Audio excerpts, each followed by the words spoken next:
Hello everyone, this is What If Fanfic and today I'll bring you What If Naruto was self-taught.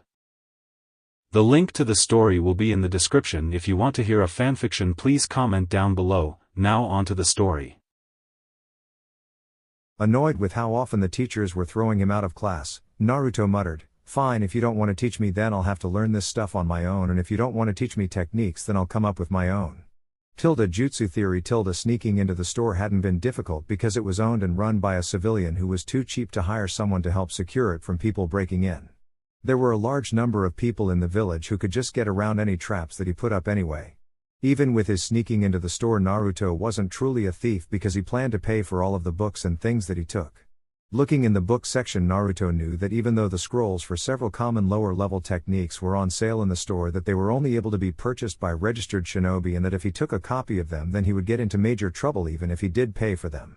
Sticking to the section of shinobi books that were available to civilians, Naruto packed up a whole set of the books that were required for the first year of the academy, as well as several of the books that were on their optional list.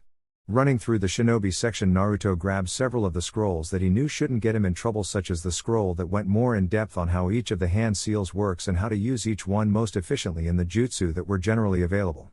A scroll of chakra control exercises and a basic camping jutsu scroll joined his stack from the registered shinobi section as well. Pulling out his toad-shaped wallet, he got out the required amount of money for the books that he took and placed it into the register.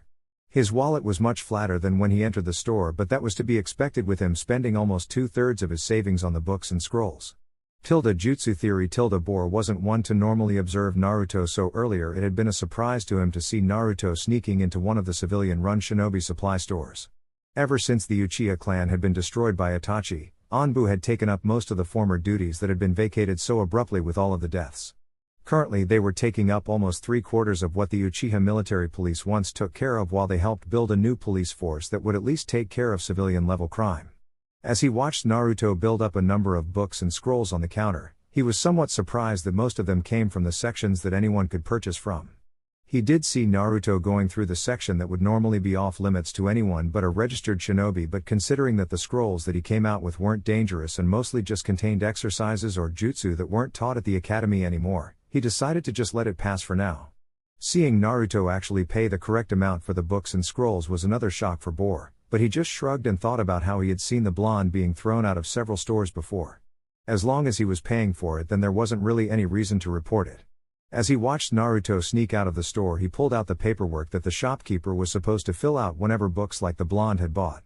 Quickly filling in the required fields, he took a moment to think about the shinobi ID number before grinning under his mask and putting in the number for a genin that he knew had died on a mission several days ago, along with changing the date on the paperwork to reflect that the scrolls had been bought several days before the start of the disastrous mission. Getting back to his rounds, he wondered just what Naruto was going to do with the materials that he had just bought. Jutsu theory. Not knowing that he had been watched almost the entire time he had been in the store, he made his way back to his apartment to look over his new books and scrolls. Starting on the books that he had already had, he noticed that his new copies were not only in better condition than the ones that he had bought before, but that the newer ones were larger than the ones that he had gotten when he entered the academy. He had always wondered why his books looked different than the other students in his class, but then again he just tried to ignore it before as well. Comparing the books, he was shocked to find that most of the material that he had been stumped about on the last test was in the new book that he had gotten when his old one didn't even speak of it. Looking closer at the older book, he noticed that it had a number of pages pulled out in such a way that unless you knew that they were missing, you would never notice the missing pages. Growling to himself, he looked over all of his other books and found that they all had the problem, and that if it was possible, the most important pages in the text were missing on his old books. Settling in for the weekend, he decided to read the newer copies of the books to find out about what he had been missing. Jutsu theory.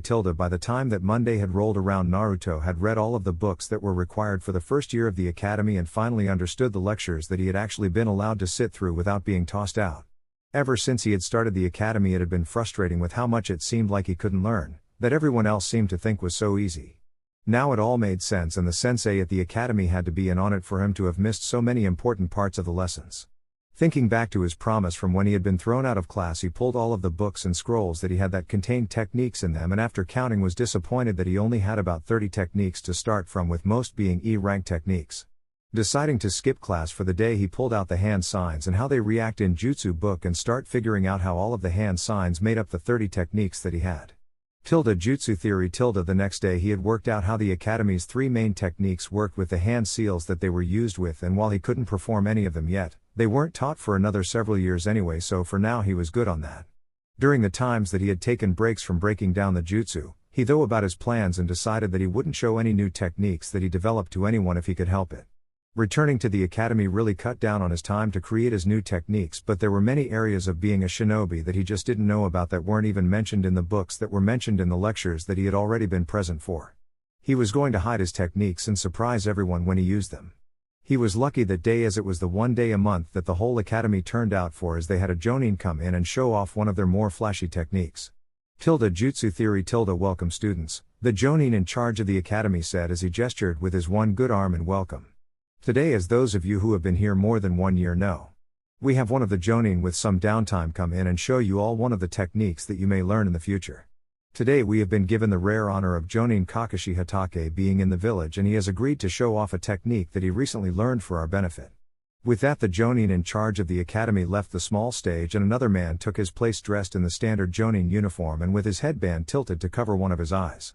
Normally I try and stay away from this because I don't think that I should show off most of the techniques that I know, but for today someone that I know convinced me that this technique at the very least should be okay, Kakashi said as he left the stage and moved towards several large containers that had been placed on the Academy grounds just for this purpose. Quickly performing the 28 hand signs for the technique, Kakashi called out, "Water style, water dragon jutsu." A large dragon made of water rose from the water in the containers and was sent flying toward the small wooded area of the Academy training areas. Normally the students wouldn't have been able to see Kakashi's hand seals, however, as he had just recently learned the technique and he was still quite slow when using it, as he wasn't actively copying the motions from someone else. Naruto, who had been watching almost in awe as the jonin showed off the technique and as he could see all of the hand signs that Kakashi had used for the technique, he memorized them so that maybe he could learn the technique later. "Ah, well, that was invigorating now, wasn't it?" Kakashi said as he finished the technique and bowed to the class before disappearing in a whirl of leaves without a hand sign. Now I know that Kakashi has already left, but if you would, could you give him a round of applause for that wonderful demonstration? The headmaster of the Academy said as he retook the stage.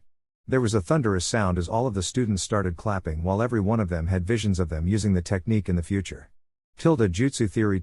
When Naruto got home that night to his apartment that night, he wrote down everything that he had seen about the water style, water dragon jutsu, and started breaking it down the same way that he had the main Academy 3, and after 3 hours of work he had the technique broken down, but the results weren't what he had thought that they would be. Unless he was missing something, the technique shouldn't have worked at all because there wasn't anything to tie it to the water that he had used in the technique.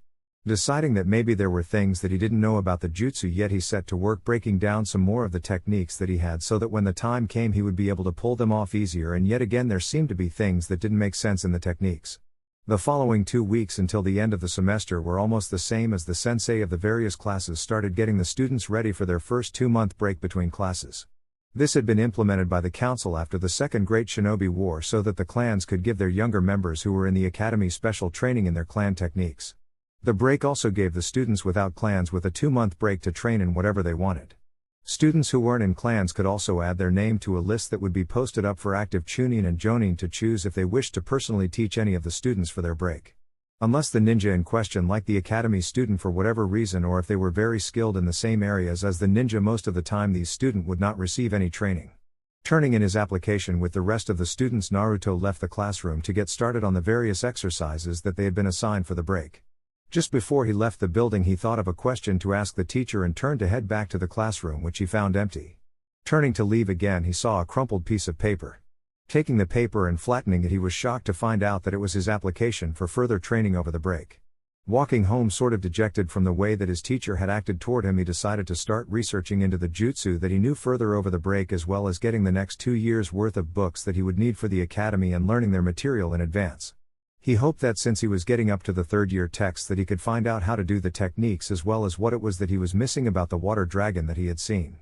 Jutsu theory. Sneaking back into the same store as last time, he quickly gathered the books for the next 2 years at the Academy, which thankfully weren't in nearly as great a supply as the books for the first year were, because several of the books for the first year would be reused for the further years at the Academy. Going back to the registered shinobi section, he searched the titles for any that would explain just why he couldn't break down some of the techniques while others he could understand easily. He wasn't having very much luck until he came across a scroll that was entitled The Elements of Chakra and How They Affect Hand Seals. which seemed to be an addition to the book that he had found earlier. Searching more deeply, he found a scroll hidden at the back of a shelf that was titled Technique Types and How They Are Different from One Another. Again, searching the area, he found a large book entitled Famous Techniques from Around the Shinobi Nations and How to Know Them When You See Them. Taking these 3 scrolls back up to the front of the store, he started figuring out what all of the books would cost him when he noticed that the second scroll that he had found wasn't listed on the price sheet that he had and that it wasn't listed as being available in the shop at all. Paying for the books that he could find the price, he debated with himself for a while before he took the scroll that he couldn't find the price for with him as well, which wiped his savings down to almost nothing.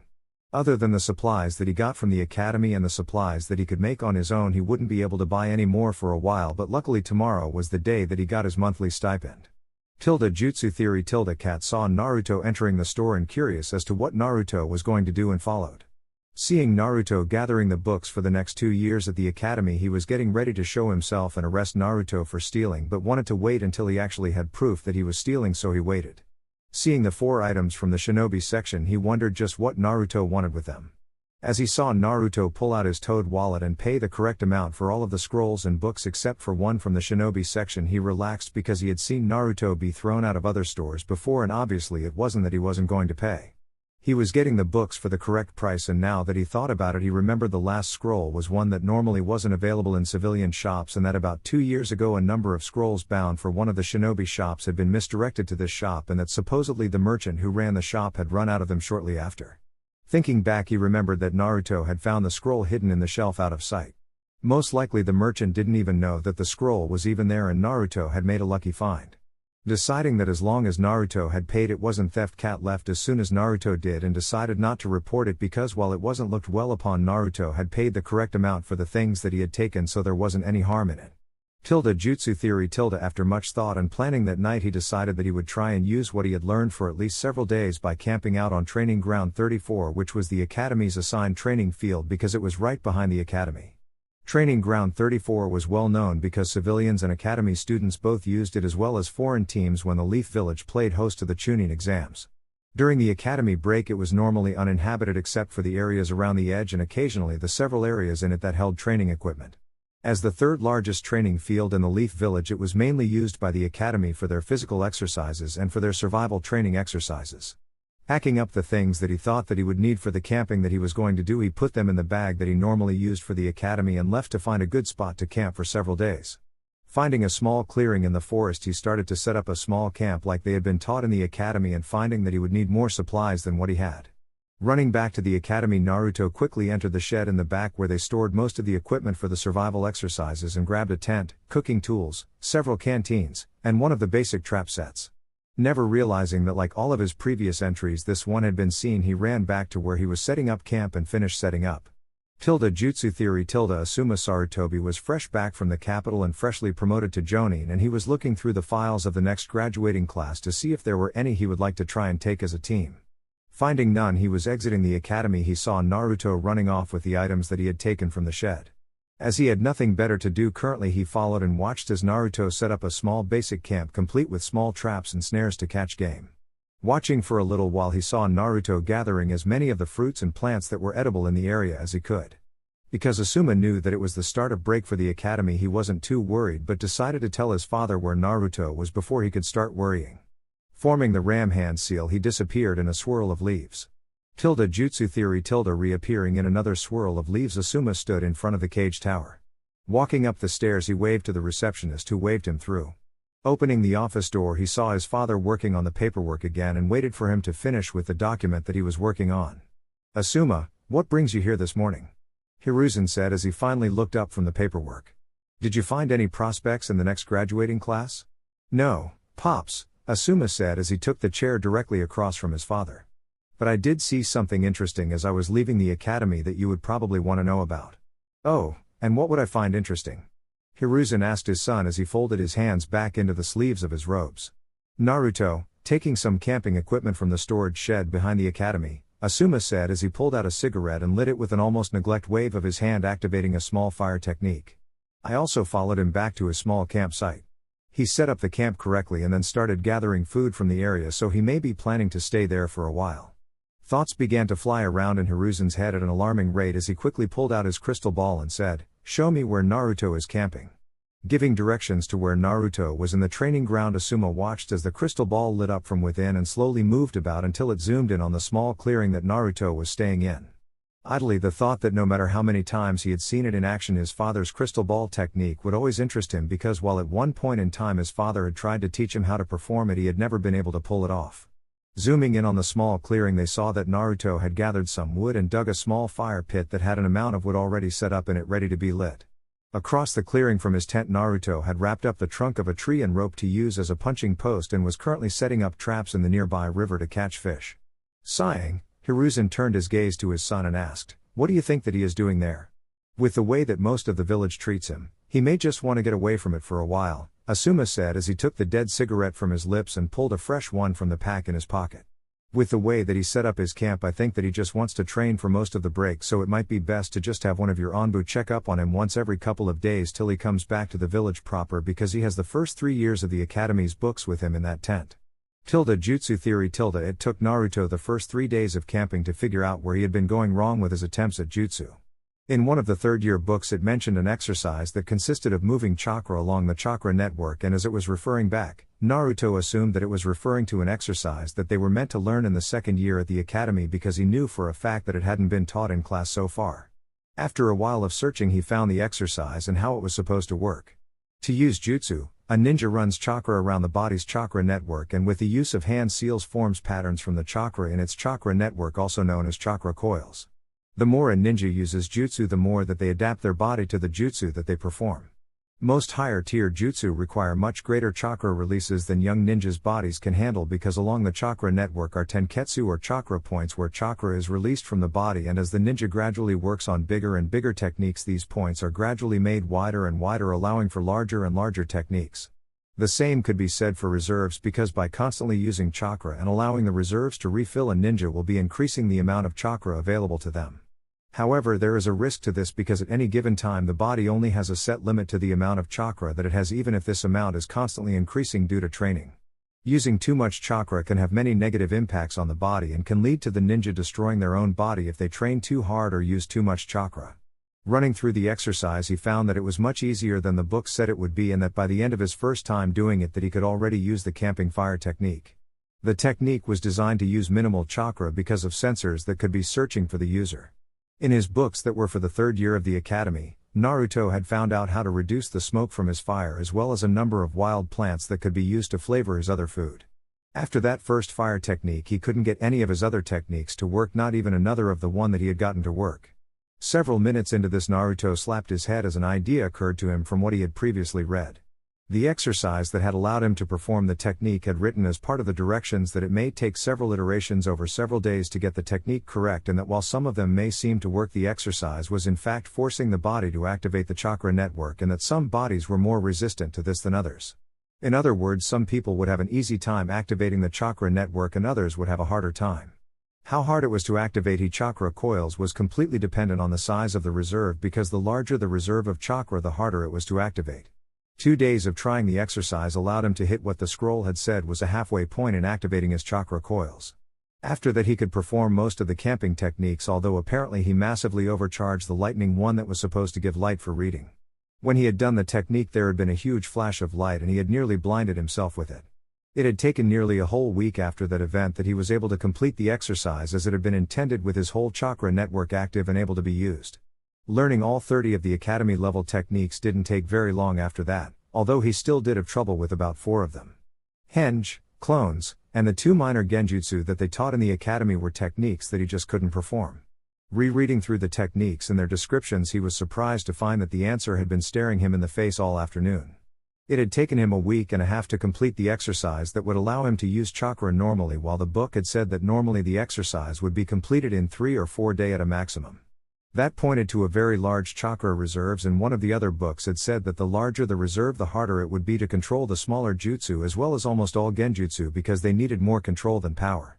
With that problem solved, he pulled out the scroll that detailed the different chakra control exercises that he had gotten on his first trip to the bookstore. Seeing the first exercise was the leaf sticking exercise, he plucked a leaf from a nearby tree and began trying to hold it to his forehead with his chakra. After 30 minutes of failure with the exercise because the leaf kept blowing off because of too much chakra, Naruto decided to look at the next exercise in the scroll. The next exercise was called tree walking, and it went into an explanation on how it was possible and why it worked. Wasting no more time, Naruto started up the nearest tree and made it 3 steps before he was blown backwards into the ground. Several hours later he was making fair progress up the tree, or at least not blowing off of it quite as badly as he had when he started. Another week passed with him working on the tree climbing exercise as well as studying the books that he had with him. He still wasn't very good at the exercise, but then again he was a third of the way up the tree before he would be blown off. He had read all of the books that he had with him at least once and forced himself to understand what was contained in them. After the hand seal book and the elements of chakra books, he decided that with all of the differences that maybe he should try each hand seal combination and write what they did to his chakra, so that when he went to create jutsu he could use the information that he learned now to make it easier. Taking a blank journal that he had gotten with all of the other books, he took the first 12 pages and wrote out the names for the 12 standard hand signs, and after consulting the scroll about them he wrote down everything that he knew about them in a simpler format. Forming each hand sign, he concentrated on the pattern that it formed in his chakra and what he thought it could do. From there he used another large part of the journal to record what he found out that the combinations of 2 or 3 hand seals did to his chakra. As he was starting on 4 hand seals, he found himself unwillingly creating techniques with the hand seal, because at that point the chakra needed an outlet because he couldn't control the larger patterns that formed in his chakra. As soon as he used 4 seals, his body that wasn't ready for it caused him to spit out a huge mouthful of mud. Recording that on a scroll, he started back on chakra control. 2 weeks of playing around with his techniques in the morning and working on his chakra control in the afternoon led him to completing the tree walking exercise and coming back to the leaf floating exercise. Now better able to keep the flow of his chakra, he wasn't blowing the leaf off quite as often as he had before. Another gain was that his hand seal journal had much more filled in on each hand seal and how it worked from what his experimentation had revealed. Beyond that, he had also accidentally discovered another hand seal that wasn't present in any of his books or scrolls. When it had happened, he had been so surprised that he had released a burst of chakra into the hand seal and watched amazed as a small sapling in front of him suddenly burst upward to almost 3 times its starting height and started flowering. His amazement grew as the flowers fell and fruits grew in seconds. Picking one of the fruit that he recognized from his survival book as edible but not currently in season, he bit into the fruit and found it much richer than any of the other fruits that he had gathered from the forest. Taking a new journal, he had recorded it as well as how each of the 12 other hand seals that he had known before affected it. The accidental discovery of that one hand seal set him off on trying his hands in every position that he could think of until he lost his concentration while holding his fingers in a cross-shaped seal. A burst of chakra flared through the seal, and with a large puff of smoke he was standing in front of 2 copies of himself with no idea of how he had done it. Writing down how he thought he had done it, he started to go back to trying random hand positions to see if he could find any more new seals when he felt slightly lightheaded and flopped back down to the ground and fell asleep from the chakra exhaustion that he had unknowingly caused himself. Jutsu theory. From deep within Naruto, the 9-tailed fox watched these events with some boredom. The fox knew that because of the technique that had been used to imprison him here, the death god had a hand upon his soul. As soon as Naruto died, he would be judge upon life that he had lived, so for the last 7 and some years he had spent waiting and only helping the boy's natural healing every once in a while. He had also heightened 2 portions of Naruto's personality that he thought would make his imprisonment at least more enjoyable. Oddly enough, his love of pranking people and his large appetite were genetic, and Kyuubi had increased both, only to ram his head against the bars of his cage in annoyance when he saw that he had unknowingly increased the genetic ramen addiction that his former container had also had, much to his annoyance. But for now he was running through his favorite memories from the past, both his own as well as his previous containers. He really hoped that Naruto would learn the art of the prank soon, because there were only so many times that he could run through his memories before his bloodlust got the better of him. Although his new container was doing something interesting at least, and guiding his mind into accidentally recreating the shadow clone technique was very fun. Now if only he could guide Naruto to name it with its actual name, that would set up a situation later that would be amusing at least. Jutsu theory. Waking up the next morning, he ate more than 3 times what he normally ate and thought back to the strange dreams that all seemed to revolve around 2 red-haired women pulling pranks at various ages.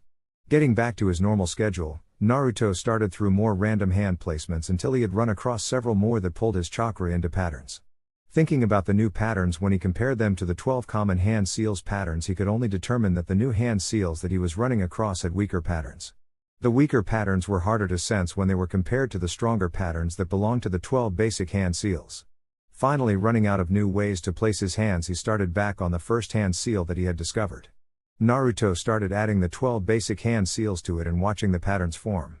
Dutifully watching the patterns, he records what he thinks that they will do, Naruto came to the conclusion that while this hand seal might be connected to the wood style anyone without the bloodline for it would just be generating growth in nearby plants, or that there might be something that he didn't know about it. Considering that his experimentation included causing fruit trees to grow as well as other edible plants, Naruto wasn't going to complain because his campsite had been rapidly moving toward being uninhabitable. He had cleared out most of the edibles readily available in the area, and on his last food gathering trip he had to go quite a bit further than usual to get the food for the next several days. Moving on to the next hand seals, he continued experimenting with them in the morning and working on his chakra control in the afternoon. This process took up the next 2 weeks until he got to that odd cross-shaped hand seal and decided to experiment more on it. Channeling a fair amount of chakra through the seal, he was rewarded with a puff of smoke and a clone formed. The last 2 weeks were largely confined to working on his chakra control and working on the clone jutsu that he decided to call the Shadow Clone Jutsu until he either thought of a better name or when he found out another name for it. 2 days were left until the academy was due to start back and Naruto would start his second year there. Packing up his camp, Naruto was surprised that with all of the things that he had gathered he had more to carry than he could carry on his own. Creating 2 shadow clones, he sent one off to return the academy's property that he had borrowed while he and the other gathered his things to take back to his apartment, with the clone taking a different path than he was taking because of the possibility of being popped. During his training with the clones he found out that whatever they learned he learned, as well as the fact that for all that they were solid and could use jutsu was a bonus, but the fact that they would dispel in one hit was somewhat annoying. On his way back to his apartment, Naruto received the memories of the clone that was returning the camping equipment. Opening the door, he found his apartment trashed and with new graffiti on the walls, and he was glad that he had gone camping over the break and that he had hidden all of his more important possessions that he didn't take with him. Resetting the traps around his apartment, Naruto started getting everything ready for his next year at the academy while mentally adding a book on basic seals when he could afford it. All of the time that he had left until the next year of the academy was used, and he was looking forward to another year at the academy. Stopping by the Hokage's office, Naruto was surprised when he was swept up into a hug by the old Hokage and asked if he had enjoyed his camping trip. While Naruto had been surprised that the old man had known that he had been camping, Naruto had enthusiastically replied that it had been the best time that he had had in a while, but that there wasn't any ramen. He also said that he couldn't wait for the academy to start back again because he had gotten so much stronger. Hiruzen smiled because it seemed that Naruto's light-hearted personality had come back much more quickly than he had thought.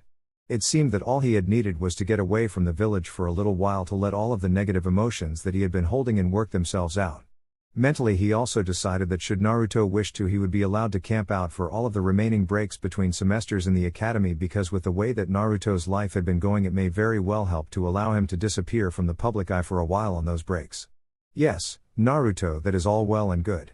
Hiruzen interrupted Naruto from his babbling, which had been going on for several minutes. However, next time that you want to go camping, tell me ahead of time and I'll arrange for you to use the equipment that you borrowed from the academy since the break began. I had to fill out quite a few pieces of paperwork because of your last stunt. Naruto scratched the back of his head sheepishly and said, "Sorry old man, a lot of my plans for when I went camping this last time were spur of the moment kind of thing." "Not to worry, Naruto," Hiruzen said as he chuckled lightly. "I just had to fill out the requisition forms more quickly than I would have liked." "Well, those and the appropriate setup permits for you to camp on that training field, so next time give me a week to sort out the paperwork if you decide to go camping again." "Thanks, old man," Naruto said in a loud voice as he thought about all of the paperwork he had caused the Hokage. "As I said, it was no problem, I just would have liked to have had more time to look over the paperwork," Hiruzen said to the grinning child. "Now why don't you go get a couple bowls of ramen on me?" Taking the ryo that Hiruzen had handed him, Naruto had disappeared out the door with a hastily yelled, "Thanks old man." Seeing that Naruto was fully gone and that the door to his office was closed once again, causing the seals that littered all of the flat surfaces of the office once more become active, causing all of the sounds from the office to once more be shrouded in silence. Hiruzen laughed somewhat bitterly to himself as he looked at a portrait of the fourth Hokage on one of the walls and say, "He looks so much like you when you were younger, and yet he acts so much like Kushina that I'm amazed that none of the clan heads who knew you both have figured out that you were his parents. I don't know how good of an idea it is to let him disappear like that, but at this point it may be a good thing for a while, because while he was gone a lot of the rumors died down significantly. I don't know, but if he keeps laying low during the academy breaks and is seen moving around the village less often, more of the villagers may just let go of their hate of him." Sighing, Hiruzen turned back to the stack of paperwork on his desk and started filling out forms once again before oddly stopping and saying aloud, "Too many memories, and too many regrets. I think that when I can finally turn over the hat again I'm going to go on a long vacation, and then maybe I'll be able to look myself in the mirror again." Looking down at his hands, Hiruzen could barely see his own hands for all of the blood that he still pictured upon them. Memories of his younger and more confident days played within his mind as he thought for almost an hour on all of the things that he had done in his long life. Jutsu theory.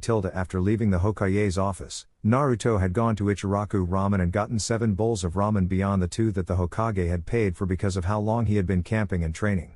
Returning to his apartment, he felt bloated because of all of the ramen that he had eaten and fell asleep almost as soon as he entered the apartment. Waking up early the next morning, Naruto got up and had a small meal of fruit that he had brought back with him from his training over the academy break. Walking out of his apartment, he made his way back to the store where he had gotten all of his books so far and once again broke in and started running through all of the titles that were in the normally available shelves and once again began building up a small stack of books on the counter in the front of the store.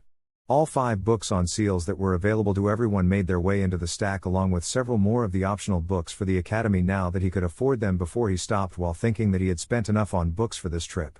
Stopping at that thought, Naruto quickly hurried back over to the books section and got a dozen blank journals and added them to the stack before hastily figuring out how much all of the books and scrolls would cost him and put the correct amount into the cash register. Once again, Naruto never noticed that he had been followed the entire time that he had been inside the store. Jutsu theory. Boar had been very bored on his rounds around the Leaf Village and was almost relieved to once again see Naruto breaking into the same store that he had broken into several months earlier. Once again following him, he saw almost the same thing that he had seen months earlier and once again saw Naruto pay for all of the books that he had placed on the counter. Looking over the list, he saw that none of the books really had any paperwork to go with them, and to sate his curiosity followed Naruto again. Jutsu theory. Dropping the books off at his apartment, Naruto made his way toward one of the few weapon shops that was run by one of the few people who didn't glare at him every chance that they got. Reaching the store, he stealthily snuck into the shop, not realizing that he had set off over half a dozen alarm seals on the way. Working his way around the shop, he picked up one of the basic weighted sets of kunai and one of the heavier sets before moving on to pulling out one of the starter sets that the shop normally sold to the students who were starting their second year in the academy. Looking over the items on the counter and thinking about how much money he had in his wallet, Naruto mentally nodded to himself for just barely staying under the amount that would still let him eat Ichiraku ramen at least once a week along with instant ramen at least once a day until he got his next stipend from the Hokage. Pulling out the correct amount from his wallet, Naruto put the money into the register and gathered the items on the counter and started to make his way toward the door when a hand appeared on his shoulder.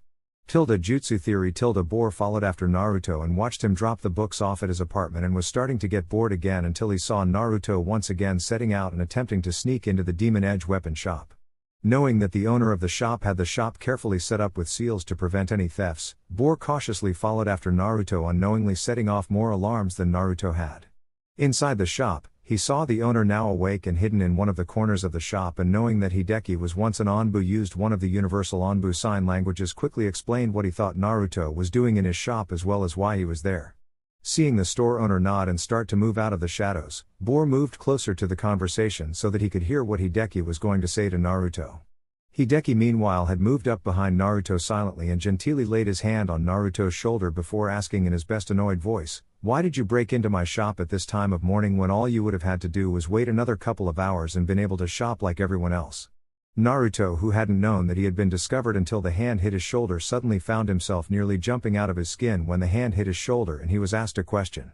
Trying to hide his apprehension, Naruto almost didn't hear the question because of his internal panic, but managed to respond with, "Sorry sir, but most of the time when I try buying anything like this, I'm thrown out of shops and glared at, so I was trying to get the supplies that I was going to need for the next year at the academy. I did pay for them if it helps any."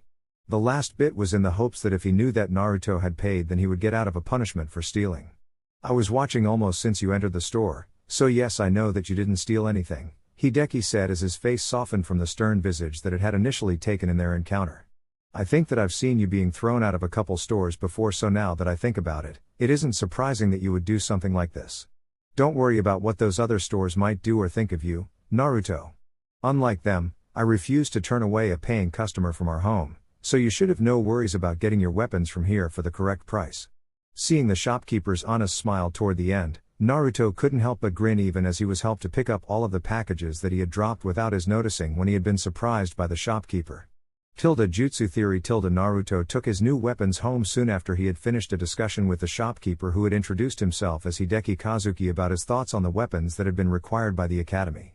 In the end of the conversation, Hideki had added a scroll of sword stances and a bouquin with adjustable weight seals onto the order for free because, as he said, "Kid, you get way more negative reactions in this village than you deserve, and those right there are my way of trying to make some of that up to you, but I expect that in a couple years that when you need a real blade that you will come to me." Going back to the academy led to much the same treatment as he had received the previous year, and the books that he had publicly bought had the same glaring missing sections as the ones from the previous year, so Naruto laboriously worked his way through the altered books as well as the non-altered books that he had secretly bought and just answered the questions that were in his altered books correctly when he could have answered them all correctly easily. Every time he was kicked out of class, Naruto would go off and work on his own training, because usually when he had been kicked out of class he wouldn't be allowed back in for the rest of the day. On Saturdays he would show up for the weekly taijutsu regimen that the academy followed and be berated by the instructor for most of the class about how his form wasn't correct at all, while he praised a large number of the other students even if they had much less perfect forms than Naruto. The academy followed a very basic setup in that it ran almost mandatory classes starting at 8 in the morning, which ran until 1 in the afternoon, at which time it let out for an hour for lunch, which was followed by many optional lectures in the afternoon. Saturday afternoon and Sunday the academy was closed to give the teacher some time off. Other than the one taijutsu lesson on Saturday, all of the students were expected to practice and improve on their own. It was in fact another perk for those who were from a clan or got an older ninja to sponsor some of their learning. That was the way that Naruto spent his time at the academy for the first 2 months of his second year. However, outside of the academy, he was working very hard on his chakra control and running through the correct taijutsu forms. Every evening he would pull out the kenjutsu scroll that he had been given and go through the basic stretching exercises on it, with the bouquin being progressively more weighted. He didn't work on the techniques very much except for running through all of the ones that he knew about once a week, ending with the ones that he just couldn't seem to get to work. That isn't to say, however, that he neglected to attempt to make new techniques at that time. It was just that he left it up to the groups of 5 shadow clones that he would make daily. He also dumped off his training and seals on his clones because of all of the things that could go wrong with it. When he had still been doing the sealing training himself, he had successfully made a very basic training seal that just made all of the chakra that was put into it into a progressively stronger light. One of the functions of the seal was that it could only take so much chakra, and it had almost promptly burned out on his first use after emitting a blinding flash of light.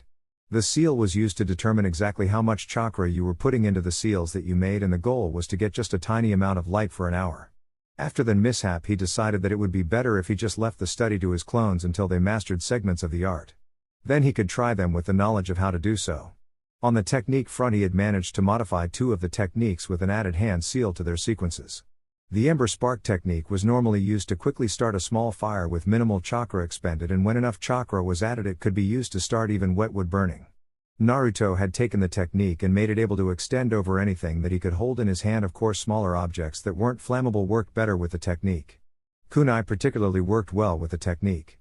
The other technique that he had managed to modify was the water condensation technique, which took the moisture from nearby and condensed it into drinking water. The new technique would let him condense the water away from his body as opposed to the original, which had to happen right next to him. Other than those 2 successes, he had only managed to learn a huge number of ways to fail. Some quite amusing failures later, and Naruto was brought back to all of the times that he had dreamed of the 2 red-headed women pranking people. Thinking about it for a while, he decided to start pranking all of the people that would throw him out of stores for no reason and other like events. Thinking about it more, he got a slight gleam in his eye as well as a vulpine grin stretching across his face as he thought about what he was going to do to his academy teachers. Several miles away from where Naruto was training for the day, a large number of people felt a huge shiver run down their spine, which only a few of the oldest ones recognized from their younger days when a certain red-headed Uzumaki would unleash her outrageous pranks on them. Most of them shuddered and thought about the only current person with the name Uzumaki in the village, and mentally decided that if he took up the title that Kushina had once held, that it might be a good idea to get on his good side for a while to hopefully get out of any revenge pranks that he had to be planning. Not knowing that a vast majority of his lower priority targets were rushing to get out of the firing line, Naruto ran through a plan in his head that he knew would work and had the added benefit of using one of his failures at making techniques into something truly awe-inspiring. During his experimentation time, Naruto had only really had the 2 techniques that he had found any use for in combat conditions. Of course, creating water on command from the moisture in the air and then using it for water techniques was one, and coating weapons in smoldering embers was the other. But during that time he had also run into a few dozen semi-techniques that he couldn't find a combat use for. He had dutifully recorded them in a blank journal and promptly forgot about them. His first prank was going to involve one of the water modifications that he had come across when experimenting, which he called water style, paint gathering. As the name suggests, it gathers paint from the air like the original gathers water, Or more accurately, it gathers water and using the chakra mix changes the water's consistency to look like a heavy oil-based paint. It looked and felt like oil-based paint, however it was still really water and reacted to coming into contact with normal water by reverting into the water it formerly was. That had been the main reason that the technique had been scrapped. However, for Naruto's prank it would be perfect because after he was through you could just take a damp cloth and clean up easily. Jutsu theory. The next morning when the academy teachers showed up, their mouths fell open, and as one they turned toward the only student who was openly laughing at the sight of the academy coated in neon orange paint. Tick marks on their foreheads, they yelled in unison, "Uzumaki, detention."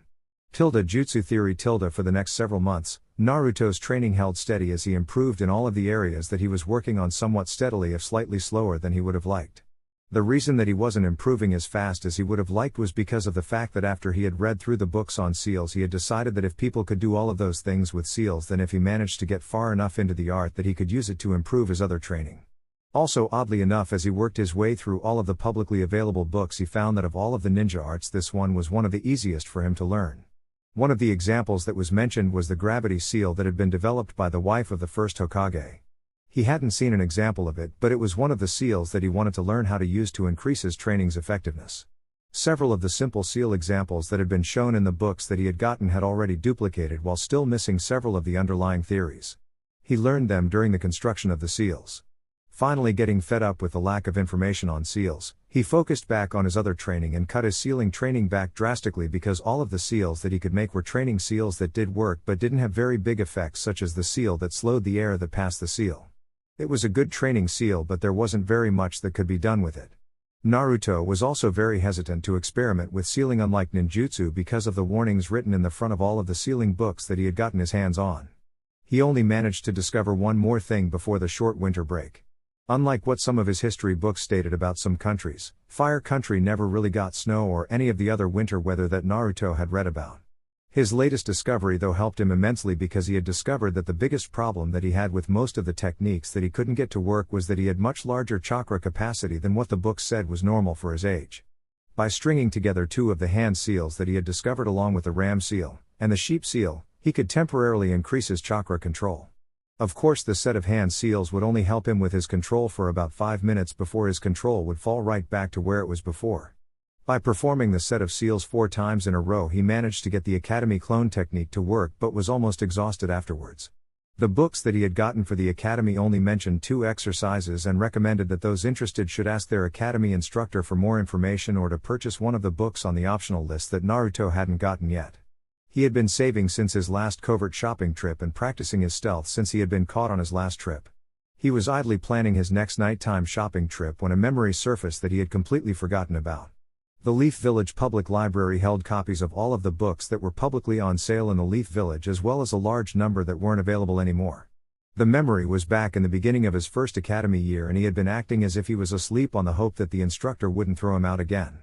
The instructor had recommended that they all purchase their own books, but that because it had a number of copies of books that were out of print, that it might be a good idea to check out their copies, because what with all of the revising as well as the rewritten sections of their current books, that if any of the subjects interested them to a great extent, that they should look into the books at the library to learn more on the subjects. Comparing the price of the rest of the optional books for the Academy against the amount that he could afford to spend, Naruto nodded his head as he saw that he had enough to purchase them all, provided it was during a nighttime visit. Searching his memory as to why he had forgotten about the copies of old textbooks being kept at the public library, Naruto finally remembered that he had tried to get into the library several times when he had been younger, only to be tossed out by one of the 4 shifts of librarians who had said that they wouldn't allow someone like him to sully their precious books. He hadn't tried to go back since. Jutsu theory. Since the library was near the shop that Naruto was going to get some more of the optional books at that night, he decided to take a look around after he was done getting the books and dropping them back off at his apartment.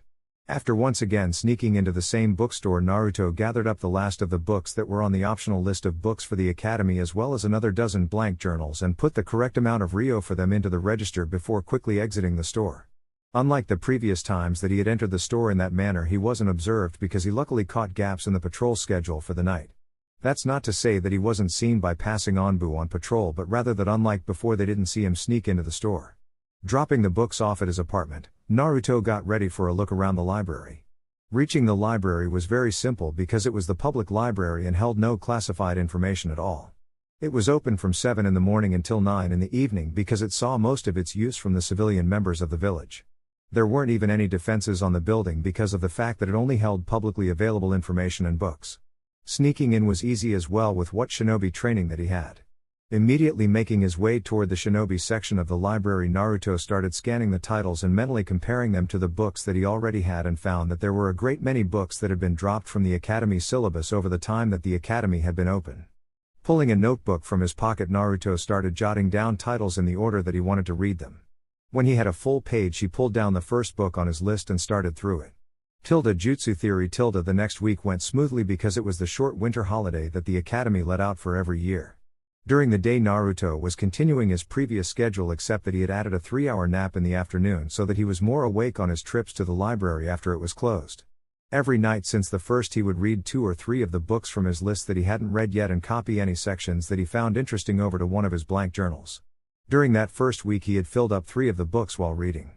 With the academy starting again at the end of the week, though, Naruto had to change his schedule once again and found that his training suffered because he was having to use the time he had for it to sleep so that he could sneak into the library to look through more books. Naruto even had to slow down on the pranks that he had been so coming to enjoy. With his new schedule, he only had time to plan and pull one prank every other week.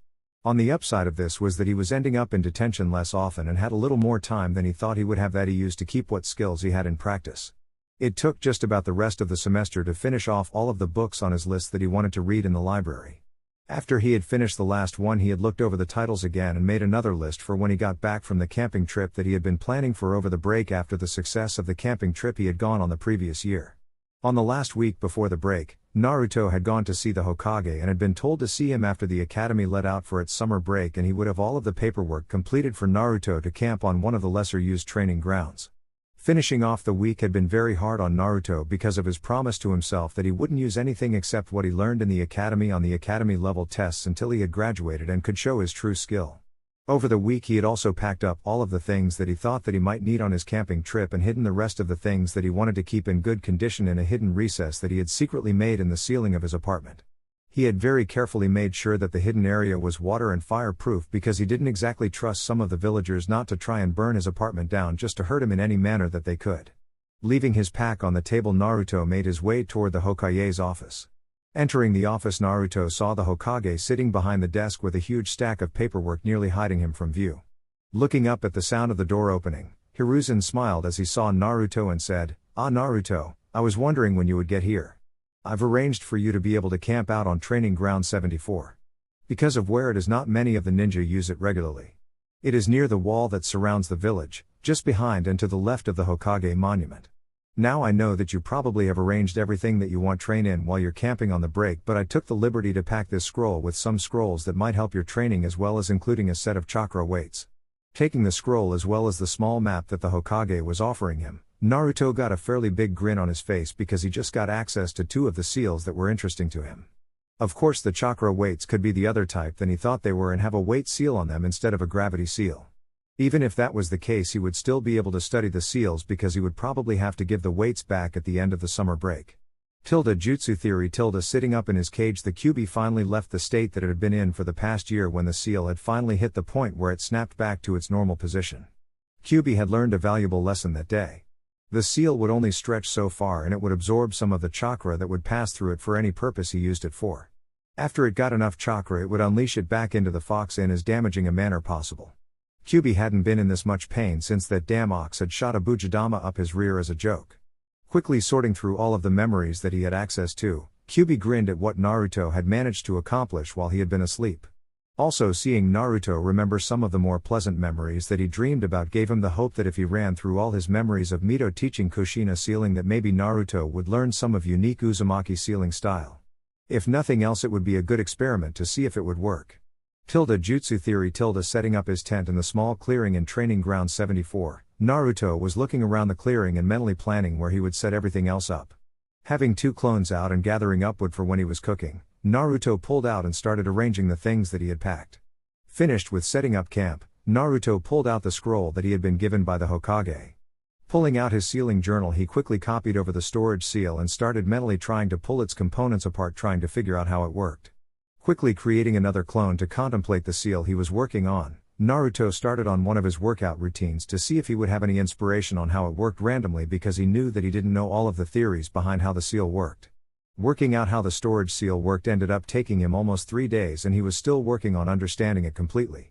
He understood it well enough to duplicate it, however, and using the theories that he had discovered about it as well as what he already knew, he developed over 4 dozen seals that he thought should work but hadn't tested yet because of the warnings in the books he had on sealing.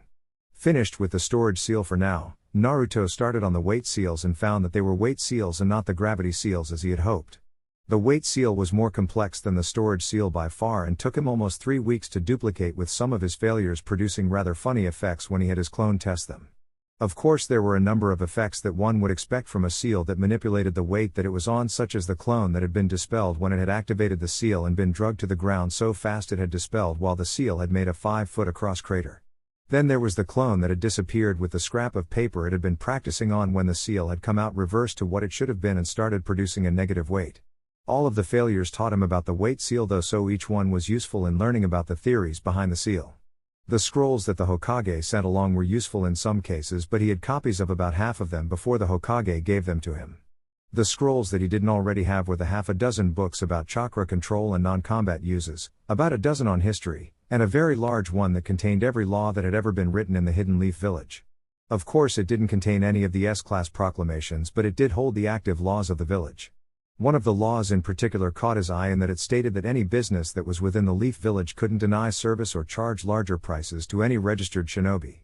Of course, the law was written in more formal language and much longer, but that was what it boiled down to, and the law also applied to academy students. 1 month of his break was gone and all of the training he had done had been on seals and his exercise routines. While it had advanced his study of the subject of sealing by many times where it had been, Naruto decided that it was time to get back to researching hand seals. He had learned how to use all of the techniques that were in his academy books and even gotten about a half a dozen combat usable modifications available among the variations that he had tried. Of course, there were still the few techniques that he had seen, like the water dragon, that he still couldn't figure out because of a few things about the technique that he didn't know yet. Figuring out how to do all of the chakra control exercises as well as finding out why he couldn't use the water dragon took up another 2 weeks of his break, leaving him with just another 4 weeks left before he would have to head back to the Leaf Village. As it turned out, the reason that he couldn't figure out the water dragon was that it was used with elemental chakra that took care of about a quarter of the seals used to form it. Elemental chakra was, according to his books, about 5 times as hard to control as just normal chakra, but that every single high-level elemental technique used it instead of the regular chakra. Most C-ranked and below techniques could be used with normal chakra, however any higher, and they shifted to the elemental chakras. This didn't count the techniques that just required a huge amount of chakra being poured into the techniques. The rest of his break was spent working on learning to use elemental chakra as well as increasing his exercise routines. By looking over his books again, he had figured out that if he managed to put elemental chakra into things, then it would have varying results, and that because of the chakra papers that he had read about, it would be easiest to use leaves to try and mimic the results. With himself working on water element chakra, Naruto had a clone working on each element, and they would switch off every hour that they worked on the exercises. Jutsu theory. Walking back toward the Leaf Village on the second to last day of his break, Naruto couldn't help but smile at that he had learned over the break and his plans on how he wanted to use it in the next year. Walking back into the village, Naruto couldn't help but think over all that he knew on chakra control, and a sudden thought struck him. All of the control exercises that he knew about other than the starter exercises for the elemental chakras were either academy level or from the books that the Hokage had sent with him. The problem was that most of the exercises that he had just learned were set up for those that were Naruto's age and younger, and made to be game-like to get the student to learn how to correctly feel and draw their chakra. None of them increased his control by very much, and if what he felt was correct, his chakra pool was still growing, and what little control he had was slipping some. That settled it. He was going to need to find more advanced chakra control exercises, as well as probably invent his own. That one-hand seal sequence he had discovered would help, but it was going to take a lot more work to really improve on it without resorting to the crutch that he had discovered. Pulling the scroll that he had copied all of the chakra control exercises over, he figured that the only ones that might still help him were the leaf floating exercise and the light seal sealing exercise.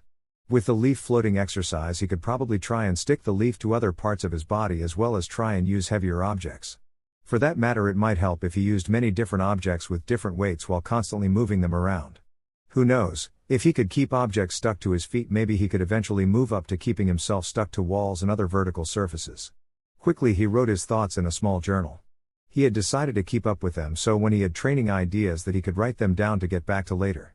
He was still contemplating giving journals to each group of training clones when they started training, because who knows when inspiration would strike. After dropping his stuff off at his apartment, which was in noticeably better condition than when he had gotten back to it the previous year, Naruto smiled, because apparently the amount of hate for him in the village had dropped just a bit more. He might not know the reason for the hate, but he could just about see it there. If he wasn't seen around the village for a while longer, then maybe he could start to slip more into the background.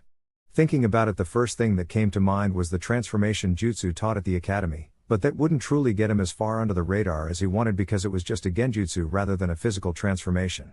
One of his books that was supplementary for the academy mentioned that physical transformation techniques would be a high B to a low S rank technique because of the difficulty involved in the transition, as well as the fact that each transformation would have to be understood from the inside out before it was even attempted. This was because of the fact that if you messed anything up, then there was the chance that you wouldn't be able to return to your original form before you died from the mistransformation. As to the technique itself, the scroll had mentioned that there were several reports of ninja from various countries mastering it. However, due to its difficulty, most who tried to use it died in the process of learning it. With that information in mind, Naruto decided that he would probably need a bit higher than medic level anatomy information before he jumped into trying to make a physical transformation on himself, but that wouldn't stop him from trying it on his shadow clones. So far, since the end of the first year of the academy, Naruto had invented just over 100 techniques. However, all of them except 4 or 5 of them had little to no combat application that he could think of. Then again, more than half of them were seals that he had invented by mixing and matching what he knew of other seals and the theories behind how they worked. Of course, that was a trial and error process, and he had to be careful about how much he experimented with them.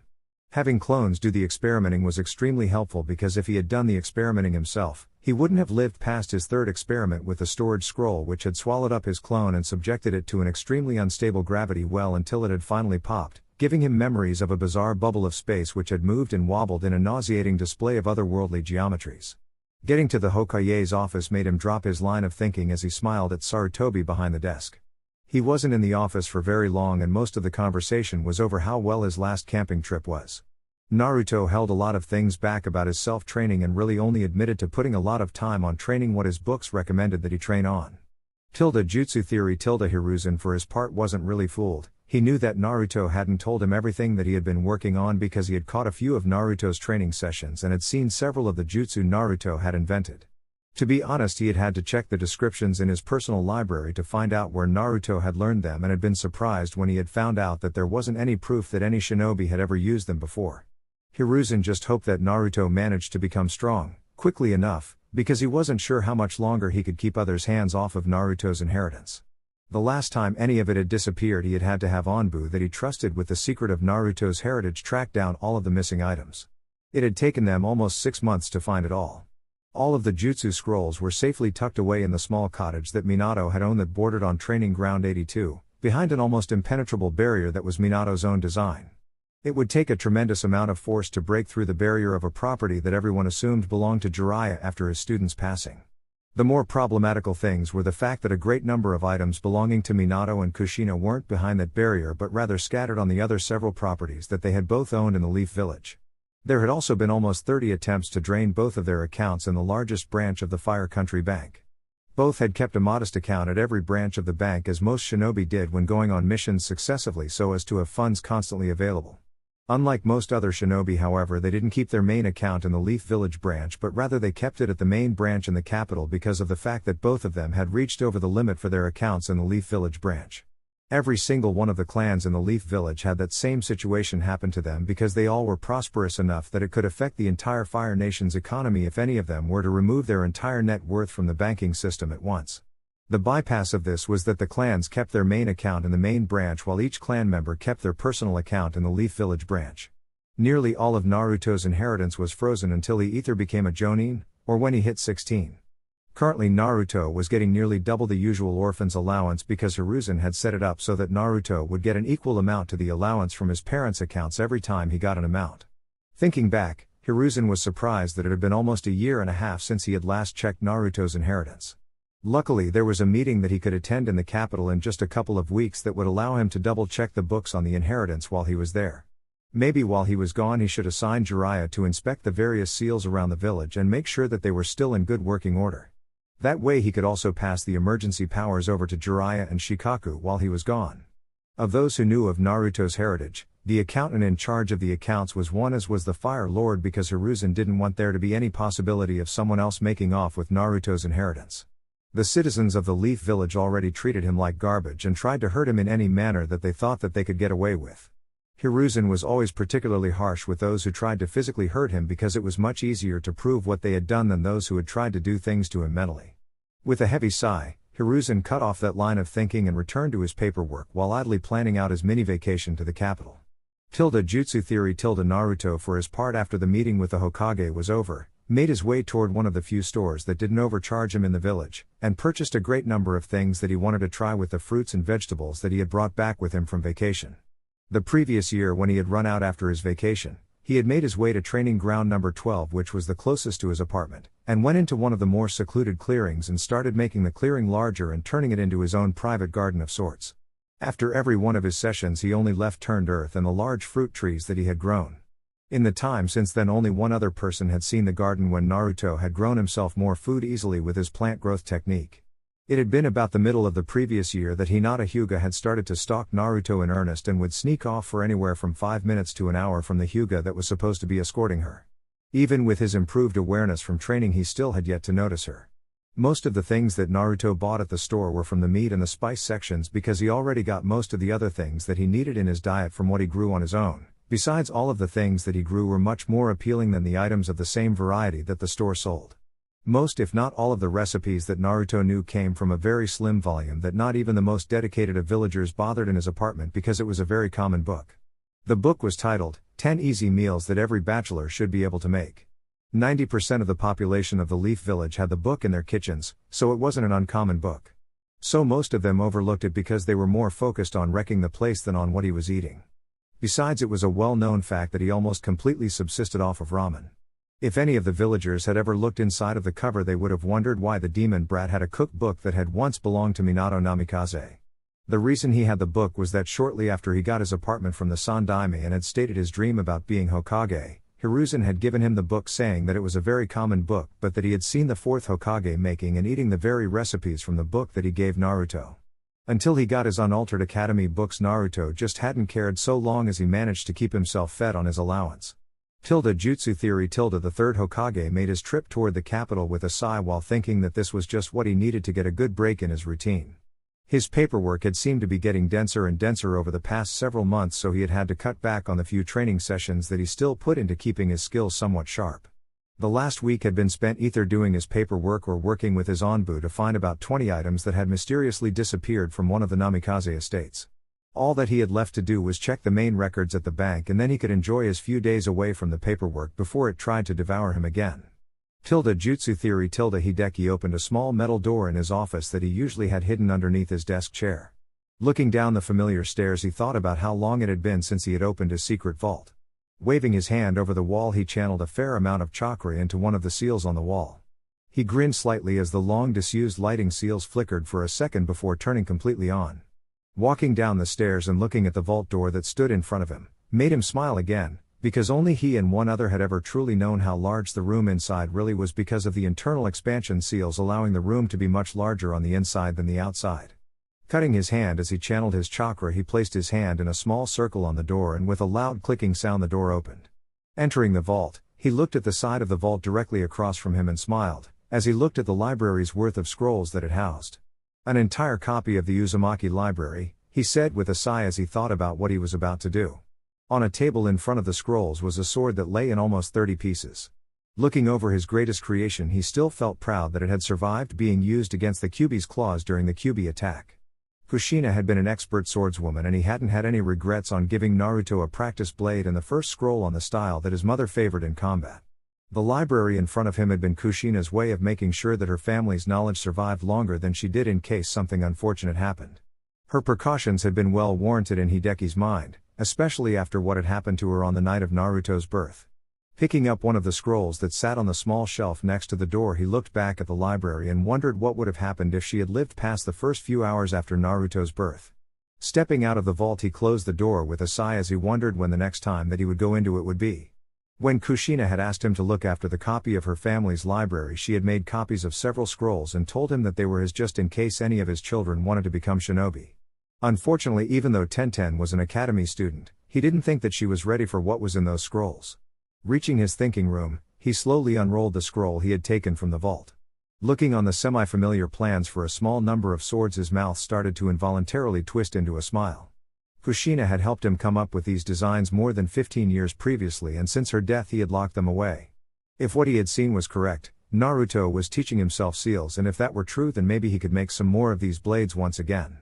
Jutsu theory. The academy had finally started in on actually using chakra, unlike the past 2 years when it focused on teaching about what chakra was during the first year and on how to unlock and manipulate it during the second year. Of course, that was an oversimplification because of all of the other subjects and demonstrations that were taught at the academy, but until the third year of the curriculum, 3/4 of the classes taught at the academy were theory-based lectures about what would be expected of them when and if they became shinobi. The final quarter was the stealth courses, which were optional so long as you went through all of them at least once, and the exercise times where they performed basic strengthening exercise as well as working their way through the beginning forms of the basic academy taijutsu style. That was what was taught in the first 2 years, along with a number of optional lectures that could be attended by students in any grade. The third year, however, scaled back on the theory and instead started focusing in on applying it along with increasing their skills. The third year also started having the students physically compete with each other in a number of ways, with the most prominent being the taijutsu sparing all the students in the class were expected to perform their best on. The third year at the academy was also the first cut year. By the end of the year, every student was expected to be able to pull off some sort of effect with their chakra, even if it wasn't the main jutsu that the academy focused on. Third year at the academy focused on the clone jutsu, the fourth year focused on the transformation, and the fifth and final year focused on the replacement jutsu. A student the previous year named Rock Lee had barely managed to pass the year when he had managed to project a small amount of raw chakra that was just barely visible. Of the 3 jutsu, Naruto could only manage the replacement jutsu about half the time because of his lack of control, and of the other 2 techniques he could only manage to pull them off correctly when he cheated by using several seals that he had designed to help him regulate the amount of chakra he put into the technique, or if he used the hand seal sequence that he had discovered several times in a row before attempting the technique. Looking over the altered books that he had once again purchased, Naruto was amazed that whoever was doing this had managed to get him books that were almost useless 3 years in a row because he had publicly bought them in 3 different stores, and yet again the books were missing pages and other pages were horribly altered with their information more likely to kill him than save his life. Luckily, none of the shopkeepers had discovered his nighttime visits except Hideki, and unlike most of the village he actually seemed to like Naruto. There might have been others, but as he only bought what he couldn't get for himself, he wouldn't know. Most of the other restaurants in the village that he had been to except Ichiraku's treated him the same as the stores. Jutsu theory. Figuring out the hand signs for the transformation technique wasn't very hard because he had actually run across them during one of his clones experimenting with techniques that used 2 of the hand seals that he had run across earlier, when placed into the hand sign sequence for the transformation. It worked, and he could see that it worked. However, he would need to continue reading up on anatomy because every time he had a clone try the jutsu, it would die from getting the technique wrong. Fortunately, every time he made a mistake he could feel in his clone's memories where he was going wrong with the technique, by which area had hurt the most. The technique also had the advantage in that it required a great deal less control because he wasn't having to constantly sync the illusion with the surroundings, and in that it used nearly 4 times the amount of chakra that the replacement jutsu required. When the chakra required got into those amounts, it was finally easier for him to produce and expel the correct amount rather than badly overload the technique. On his study of anatomy, he had already read and understood about a dozen books on human anatomy, 3 on canine anatomy, 2 on feline anatomy, and 1 on the anatomy of fish, which had been misshelved in the library. At this point they knew enough of the basics to use the technique, but there were 2 real stopping points for him before he would try it on himself. The first was that his clones still damaged themselves out of existence whenever they used it, while the other was that on the few he did get it to work for a few minutes, the technique didn't dispel because it was a true transformation. The first obstacle could be overcome with enough training, while the second would require a specialized dispelling technique because the original didn't work on a true transformation. One of his other projects had had a breakthrough as well, but with just over 3 months left in the academy year before they let out for the next winter break, Naruto wasn't sure how much longer it would be before he managed to figure out the end product, but he had finally figured out another stable weight seal. This one would multiply gravity on an object based on how many times it was set for. But the problem was that if he put it on himself, it would try and rip all of his chakra out to multiply the gravity effect on him as many times as possible. Or at least that was what it did to the clones that he had tried it on. He managed to make it useful by applying it to a set of full body weights so that it would pull the correct effect on both him and the weights, but for what he wanted it for, it wasn't working right yet. He could use it while training as long as he wasn't actively using chakra, except to power the gravity effect. It did wonders for his physical training and it did help some with his control training though. Research for the project though might just take priority over the true transformation that he was working on if he managed to make another breakthrough on it. Since he had started he had managed to fill 7 of the journals that he had been writing his technique ideas in. He was also running low on scrolls that he was writing his completed techniques on. One of his idle ideas was to get several scrolls the size of the Forbidden Scroll and transfer all of his finished techniques to them, but scrolls of that size weren't on sale at any of the shops in the village. In fact, the only place he would be able to get scrolls that size would be in the tower in the one storage room where they kept spares. Since he had gotten back from his summer camping trip, he had slept through most of the lectures and continued working on his tests and assignments with answers that he was awake for in class as well as those from his altered books. Other than that, he had been training as hard as he could with just enough presence in the village to let them know that he was still there but keeping out of the way. The villagers couldn't hold a grudge forever, and with his diminished presence in the village, most of the villagers didn't really hate him anymore. They didn't like him, but without having to deal with seeing him all the time as well as the positive rumors that the Hokage was spreading through the village. There were a large number of pranks that quite a lot of people wanted to lay at his feet, but they could never quite get proof that he was the one to pull them because whenever one was pulled he was very visible in another part of the village. Just barely passing the academy, while part of the plan was starting to get annoying because he had made quite a few flashy techniques since he had figured out how the hand seals pulled his chakra into different patterns, but he hadn't shown them to anyone. Right now he had several dozen scrolls with his own personal notes on how he had developed each and every seal and jutsu that he had come up with, even if most would only be support in the field at most. Even if most of the techniques he made turned out to be useless, he was still learning new things from every one of them, including his failures. Jutsu theory. Naruto's accelerated studies went on even as he did lackluster in class and bottomed out on the theory portions of the academy and only showed that he did lots of exercises in the physical portions of the material. Often on the physical portion he had to force himself to fail it. In early November he perfected his physical transformation jutsu well enough that he was able to perfect one form with it. He could now transform into what he thought he would look like when he got older by about 10 years. Of course he knew that he got it very off from what he would probably really look like, but he had fun imagining what he would look like. After he got that part down he had come to the hardest part for him, choosing what features to alter just enough so that no one would suspect him. His hair was the first major change. His transformation had brown hair. Changing the type of clothes he was wearing had come next, and he had picked a type of clothes that were common in the civilian portion of the village to better blend in. Getting rid of his whisker marks turned out to be almost impossible, so in the end he had just wound up moving them to the back of his head. With his disguise he could walk around the village with no one the wiser. It took him almost another week to set up the paperwork for his transformation and get it discreetly filed into the system. He had almost gotten caught while he was doing this, but because of the person working in the office while he was forging records for his transformation was both bored beyond belief as well as completely swamped with routine paperwork as well as just inattentive to the extra papers that he had allowed to be filed. With his adult identity settled, Naruto decided that it might be a good idea to up the available funds that he had to spare. Sure, his stash had been growing for over a year from his not buying anything from the village if he could avoid it with the exception of ramen and the books for his shinobi career, but that wouldn't be nearly enough for the idea that he had. There were 4 main market areas in the Leaf Village, with each of them in one of the 4 cardinal directions from the center of the village. Both the western and southern markets were mainly imported goods as well as souvenirs from the village because those were the sections of the village that most visitors were allowed unrestricted access to. The northern district was filled with shops that catered to the more wealthy among the village's inhabitants as well as the more wealthy of the visitors. However, the visitors were almost always monitored while they were in this section. The eastern market on the other hand dealt with just about everyone else and had all of the things that couldn't be found at the general stores all over the village. After setting up his permits and purchasing the rights to one of the empty stalls for 2 months, Naruto's extra funds were nearly depleted and he had been just about to pick up some more blank scrolls and ink for his experiments as well, so if his plan didn't work he would have to slow down his plans for the next month or so as well as cut down on his ramen intake because all of the ramen in his apartment would only go so far even if he was rationing it.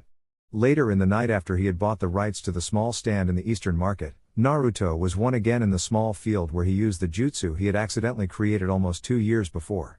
He started to grow some of the more common fruits and vegetables that could be gotten around the Leaf Village seasonally and carefully packing them into crates. The crates had rather amateurish sealing arrays on them that were nearly identical to ones that he had seen in the northern market at a small fresh produce shop and memorized. The seals would slow down the time on anything inside the crate as long as it was sealed, and the seals were charged with chakra. Naruto's copy of the seals followed the same setup but wouldn't slow the time down nearly as much when the crates were sealed. Using clones under illusion transformations, he used a small cart to move the crates to the stall that he had rented. Setting up the stall took most of the morning after the clones had been given fake money and had run off while being heard discussing what they were going to do with it.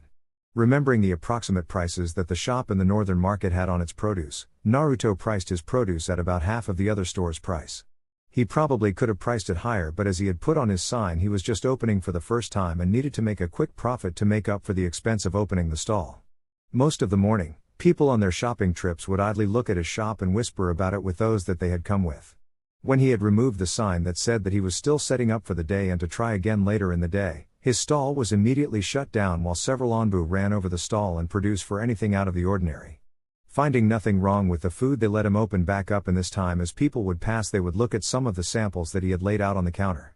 By the end of the day he had to raise his prices to just above 3/4 of the price of the other produce store, and more than half his stock was gone. By the end of the day he came out with more than 30 times what he had spent on the project.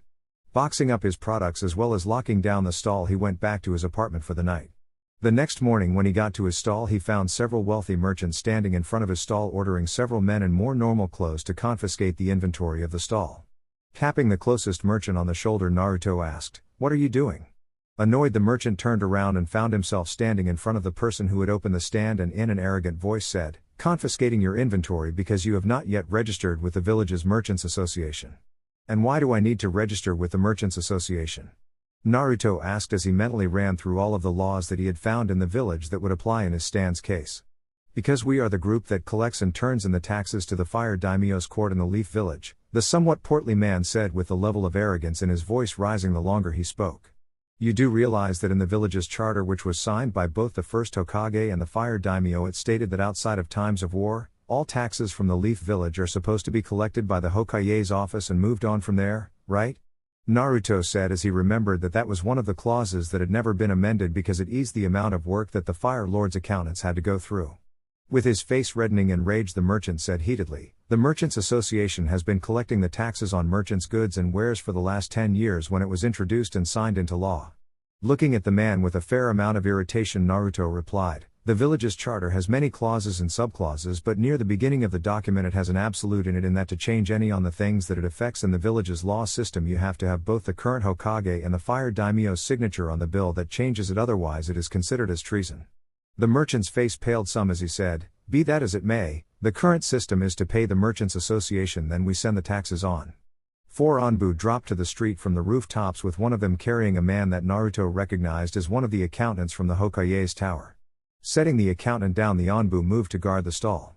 Taking a minute to catch his breath because he wasn't used to getting rides from the Anbu, and as soon as his breathing calmed down, the accountant said while pointing at Naruto's transformed form, "You are Shin Natsumi?" "Yes," Naruto said while wondering what was going on. There shouldn't have been anything that an accountant from the tower wanted from him, right? Smiling, the accountant said, "Then I have to thank you for correctly bringing your profit margin to us yesterday evening." "Why?" Naruto asked as he tried to figure out why he was being thanked for following the laws that related to a business like the one that he was running. "When you brought in your profit margin yesterday and mentioned to the accountant that you turned it in and just why you were turning it in, it started a massive check on the laws that govern the business in the Leaf Village," the accountant said with a slight smile on his face. "You see, when the 4th Hokage was invested into office, there was still a year until the Third Great Shinobi War ended. Because he was used to the wartime setup, he never questioned the setup never changing.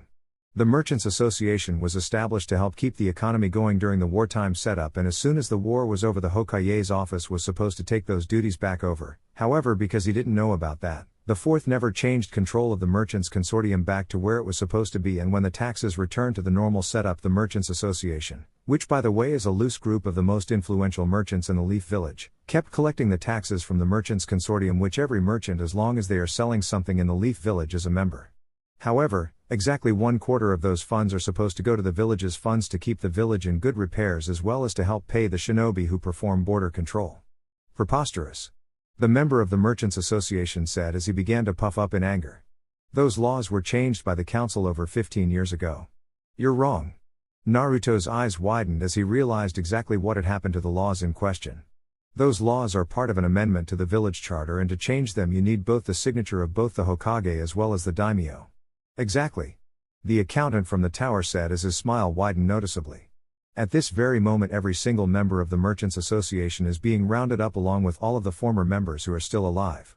Another Anbu dropped to the street and said in a low voice to the accountant, Other than the one in front of you, every member of the Merchants Association is in custody.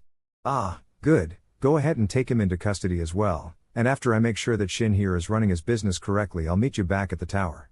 The accountant said as one of the Anbu moved to comply with his orders.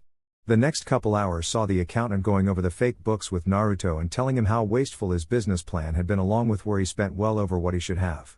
Naruto, having deliberately gone for that impression when he was making the book yesterday, had smiled at him and told him that right now he wasn't sure how long he would be running his business. However, right now he was just making sure that his business plan was able to work before he tried to make it make more profit. After the accountant left, Naruto looked over the true amount of profit that he had made the day before and wondered how long it would take him to build up the funds for what he was planning. Jutsu theory. Hiruzen was glaring at the small amount of paperwork that he still had left to complete and wondered for the 10th time that hour if he would be able to get away with destroying it. It had been a hectic week since a new businessman had followed the correct procedures and had turned in his profit/expense report. None of the accountants knew just why he had turned it into them until they heard him mutter, "Annoying legal obligations during peacetime." The accountants had stumbled around and all over the laws of the village until they had hit on the main reason for why he had turned in his expense report to them. From there, it had been kicked up to his office and he had had to order a whole investigation on what had been going on. As it had turned out, when Minato had been installed as the 4th Hokage during the last year of the Third Great Ninja War, he had gone over and gotten used to running the village during its economic wartime setting, when a portion of the village's activities that are normally under the Ninja Council are given over to the Civilian Council and whomever they appoint to keep them running. After it was discovered that the 4th Hokage had never changed the sections of the village back to ninja control, it sparked a search into just what laws and regulations had been sidestepped because they had never been changed from a wartime footing. Needless to say, a lot of economic upheaval was occurring in the village due to the rapid series of events that had occurred in the last week. On his little free time in the office in the last week, Hiruzen had spied on Naruto several times and had been shocked to learn that the merchant that had started the whole mess had been Naruto in the first place. Spying on him had reveled that he had figured out how to make a true transformation technique as well as a great many others with the help of shadow clones. Sneaking into his apartment and reading through several of his scrolls, Hiruzen had been surprised at some of the innovations that he had figured out in his quest to invent new jutsu. His accidental discovery of how to perform the shadow clone jutsu bothered him a bit, but on the whole it could defiantly be written off when he had seen the notation that had said that currently he could make over 800 clones last for a while when he was at full power. Considering the fact that the seal on his desk hadn't activated, it meant that he had done that on just his own chakra reserves. The seal was set to activate if Naruto had more than a certain amount of demonic chakra in his chakra system. The amount was set to roughly double what he had sitting in his system all of the time normally.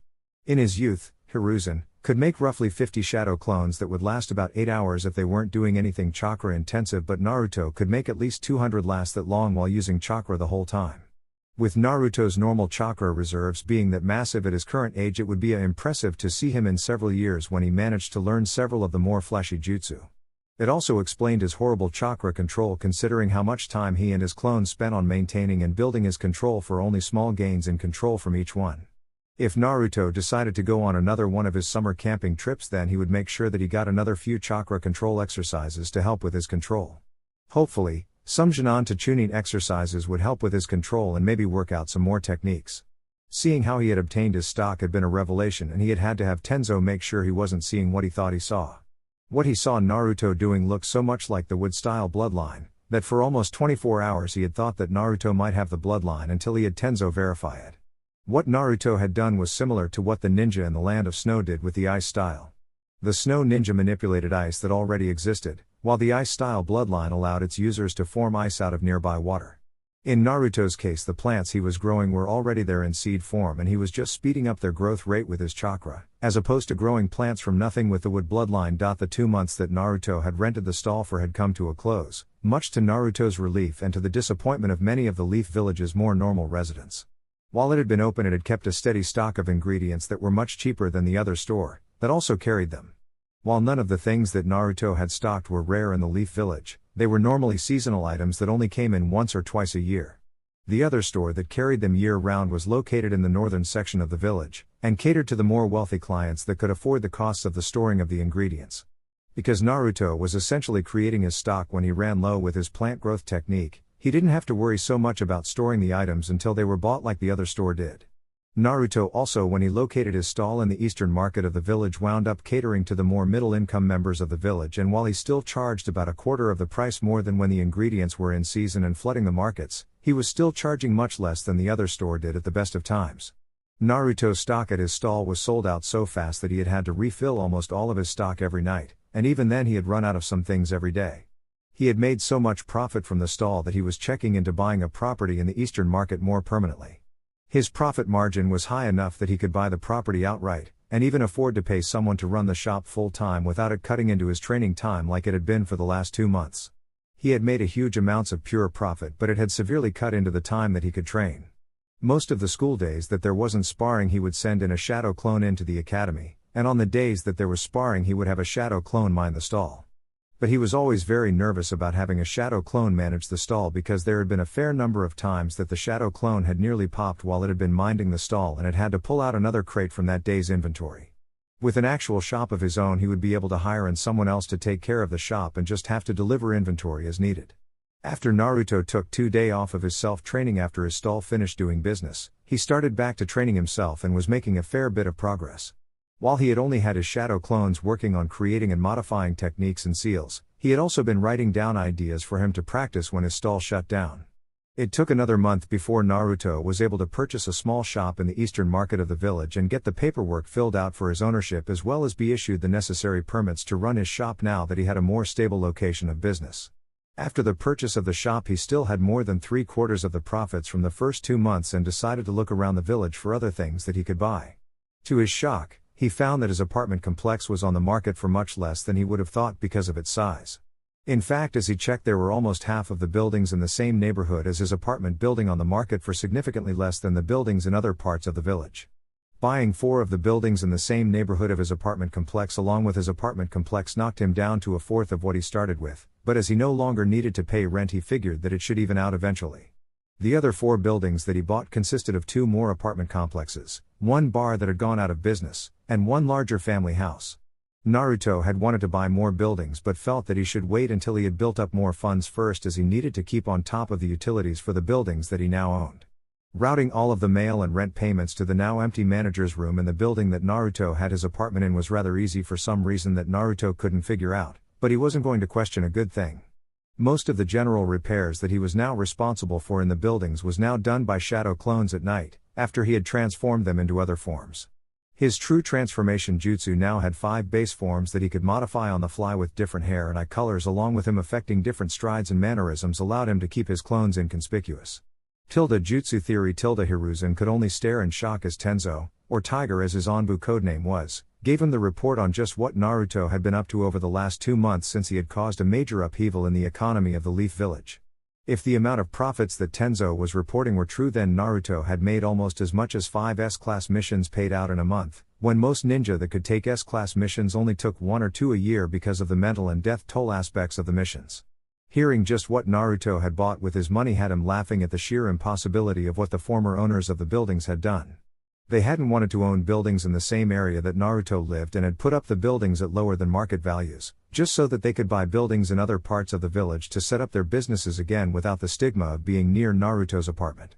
The ironic thing was that they had sold the buildings to Naruto in the first place.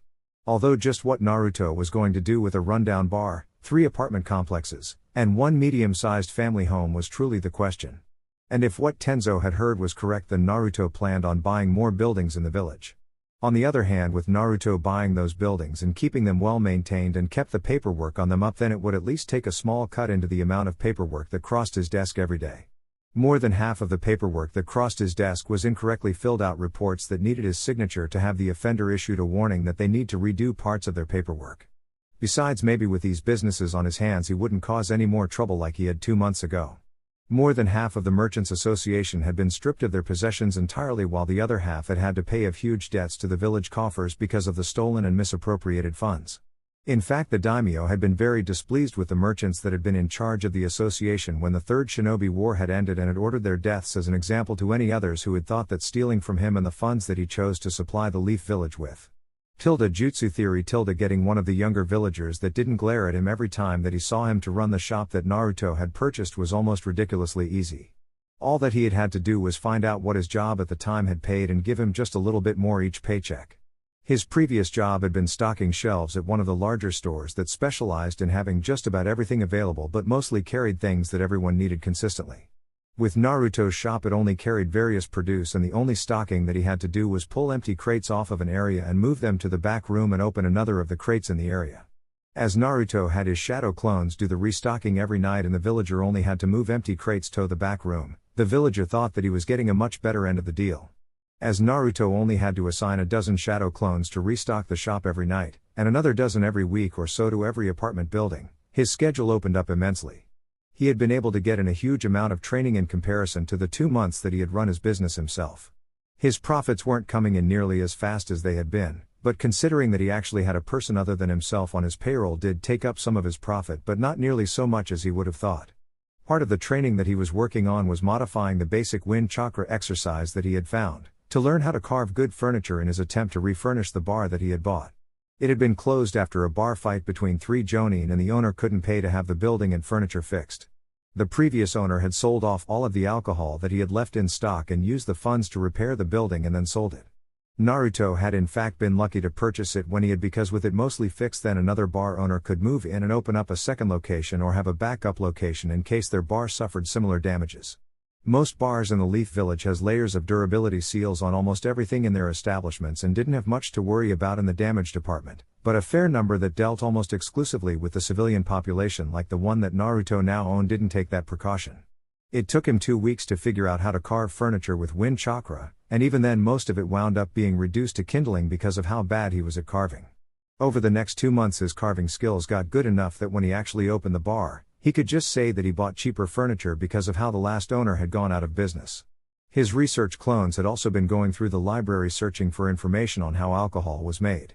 While he got some basic ways to make different types of alcohol, they were really basic and didn't have anywhere close to the taste that the bottles that he had purchased to compare them to.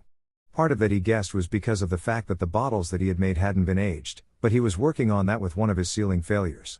The failure that he was working on had caused most of his clones to age themselves out of existence within a second, and when used on a piece of metal in water had caused it to rust out of existence within a minute. So far he had been working on making the aging effect far less pronounced, but he had thought that it might be useful in its unaltered form against ninja when he became one, so it wasn't on his failure list except in that it wasn't even close to what he had been trying to make. Right now he didn't really have any way to make the seal stop except by running out of energy, and even with the least amount that he fed the seal it still would run about a half an hour, which was admittedly better than the hour and a half that it had started at. In the end it took another month for him to figure out how to set up the seal to age the sake appropriately for sale without aging the bottle into dust.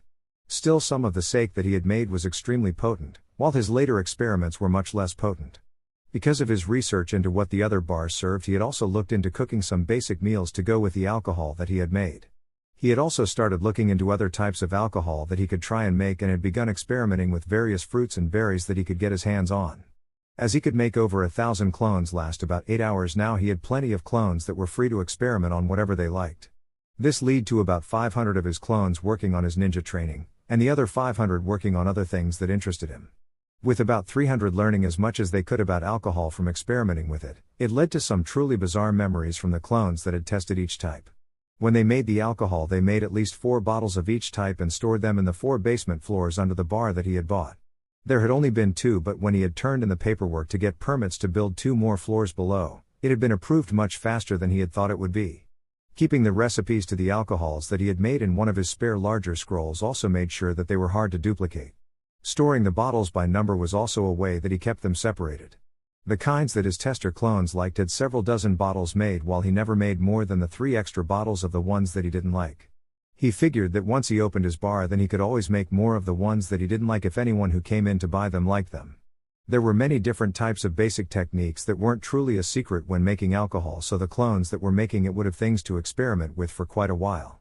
He also had to learn how to make the bottles for the alcohol that he was making, and just like the furniture had been, he managed to get the bottles looking like they had been made by someone learning how to make bottles. The barrels of various size and wood also took time to make, but considering that he actually had a ton of clones that were working on learning how to make them, it went much faster than any would suspect. The remainder of the academy year went just as the previous one had, and again Naruto, with the information in the altered books that he had bought, just barely managed to pass. Unlike the previous year, however, this year actually had a high-level demonstration that he could attempt to figure out and learn how to perform. The previous year had had Asuma Sarutobi demonstrating his wind manipulation and cutting a target in half from almost 10 yards away when he channeled a tremendous amount of wind chakra into his chakra blades. Because of the fact that it was just basic manipulation taken to an extreme level, Naruto could learn it, but it would take some time to figure out, along with the fact that he couldn't use it without a blade that could channel his chakra.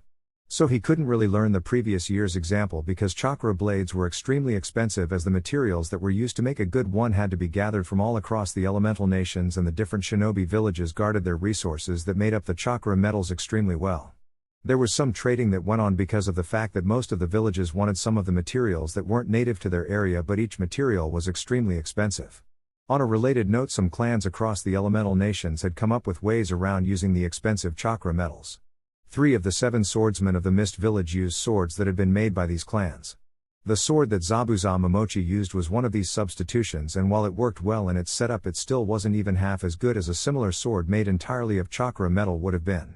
This year's demonstration, on the other hand, had been given by the Hokage himself, and he had shown off his Earth-style Great Mud Wall. The demonstration had also included 2 Chunin and a Jonin using the same jutsu, just to show the differences between their mastery of the jutsu. The first 4 hand seals, Naruto recognized because they were one of the failures that he hadn't been able to make anything out of yet. Seeing the hand seals for the whole mud wall made it clear that he had been at once very close and very far from completing the technique. Just seeing 4 people use the same common defensive technique was somewhat enlightening, as it showed just how different their mastery of it was, along with the difference in their chakra reserves. The 2 Chunin made walls that were about 6 feet tall and about 4 feet wide, while the Jonin made a wall nearly twice that size. Hiruzen made a wall that was over 30 feet tall and 20 feet wide.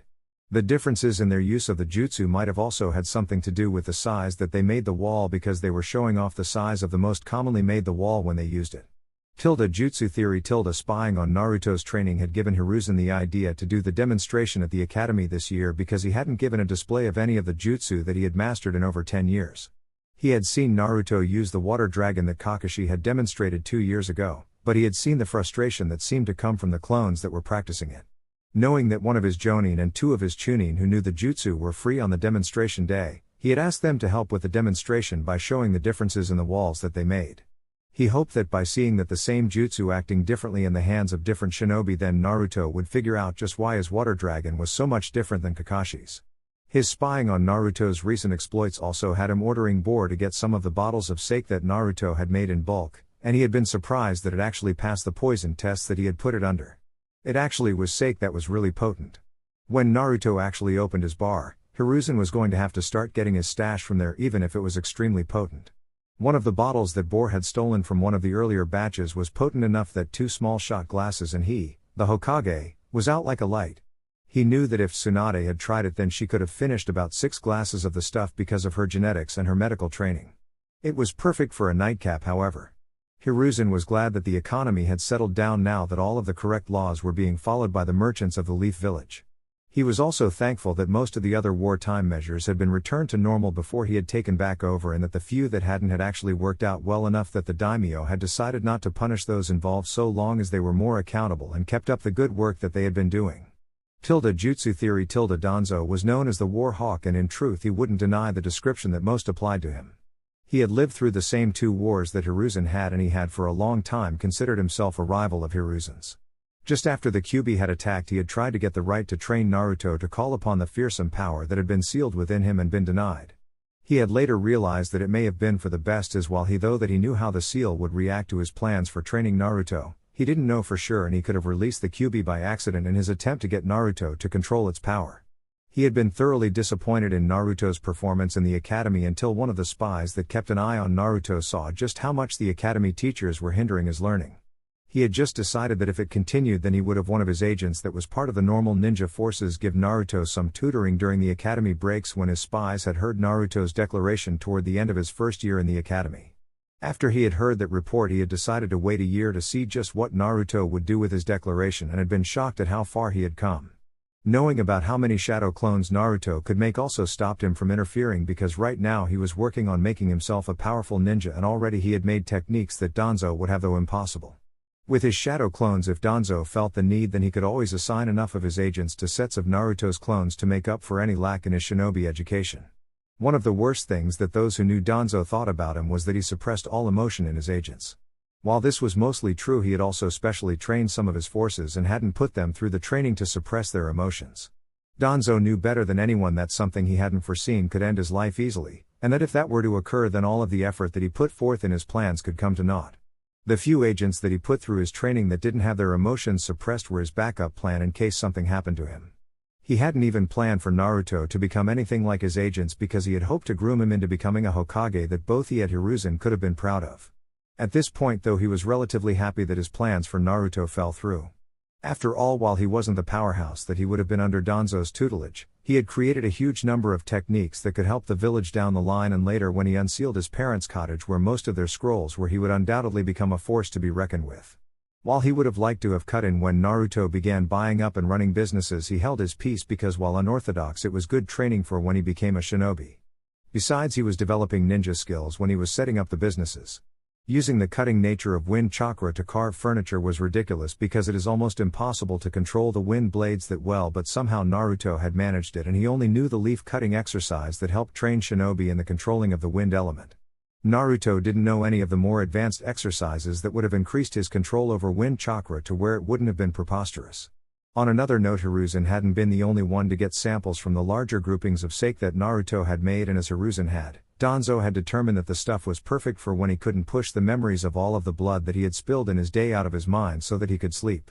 Jutsu theory. Laying in a rather large stock of inventory for the store and moving it there was the first thing that Naruto worked on when it came closer end of his third year at the academy, because he would only be brining in more stock every 2 weeks. He had already informed his employee that he would be making a bit of a trip to set up contracts with his suppliers and that he would arrange for more inventory every other week. In truth, he would just come into the village every other week bringing in more inventory for the store with him. He would also do the general repairs on the apartment complexes when he was in the village.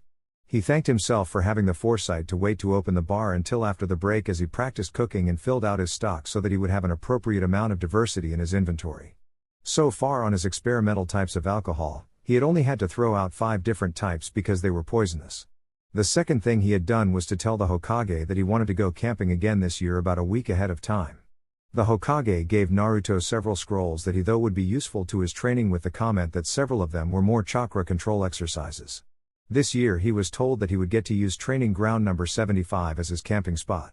Training Ground 75 was rarely used because it was designed to be a place where high-level earth and water jutsu could be taught or learned without doing much damage to the environment.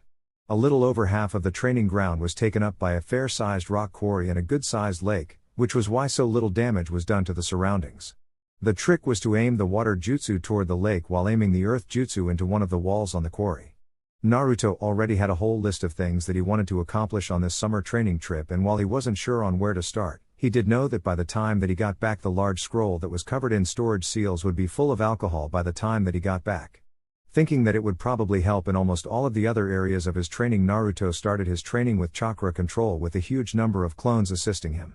Another group of clones continued to experiment with cooking and making alcohol. The first 2 weeks passed fairly quickly, and by the end of them he could hold 7 different rocks on his body with just his chakra. He was having problems moving them, but he was defiantly better than when he had started and accidentally caused a rock to crack from the force of his chakra. He had also tried using chakra to walk up a tree, and while he was sure that it was possible, he hadn't gotten it quite yet. He wasn't quite sure about other people trying his cooking yet, but to him it tasted miles better than it had been.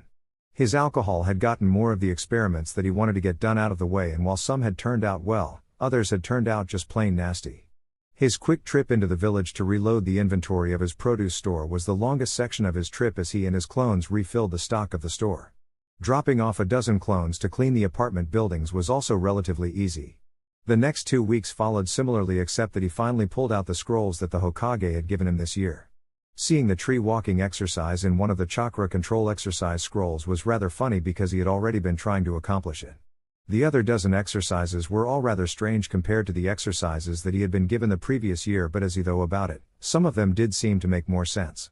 Back when he had been practicing the elemental chakra starter exercises, they hadn't made much sense either.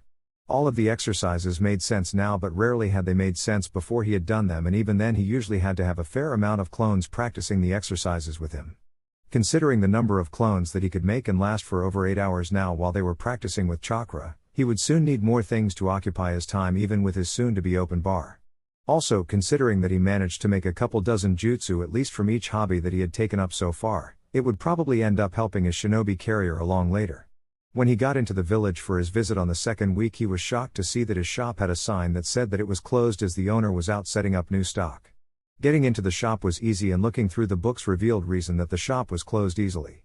About 3 days after he had refilled the stock room in the shop last time, one of the Akimichi had come in and after taking a quick look around and bought samples of several of the items available. The next day he along with several of his clansmen had come to the shop and cleared out the shop of ingredients. The entry in the books also said that the Akimichi had said that they would be back in 4 to 5 weeks if the ingredients maintained their quality throughout the whole batch. Sending out some clones to arrange for extra to be brought into the shop, Naruto wondered if it would help if the Akimichi came back. Fortunately, everything else that he was doing in the village was going well, and he was finished in about 2 hours longer than he had been in the village the previous week. With half of his summer break gone and a little less than 4 weeks until the next year at the academy began, he was hoping to finish with all of the chakra control exercises that he had been given by the Hokage. Already his control was well ahead of where it had been, but he was still having trouble with it. The seal that had been in his books took almost a minute to burn out now where it had burned out almost instantly before.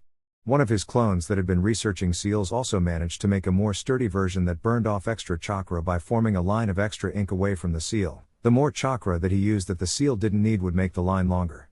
The seal showed him just how much extra chakra he was using compared to the amount needed. One of his clones had also discovered how to build one of the advanced wind elemental techniques that his text had mentioned and given a description of. Wind release vacuum sphere was a very advanced wind technique, and according to one of his books only had 4 ninja on record that had ever used it with witnesses. 3 of those ninja had belonged to the Hidden Sand village, while the 4th was Danzo Shimura of the Leaf village.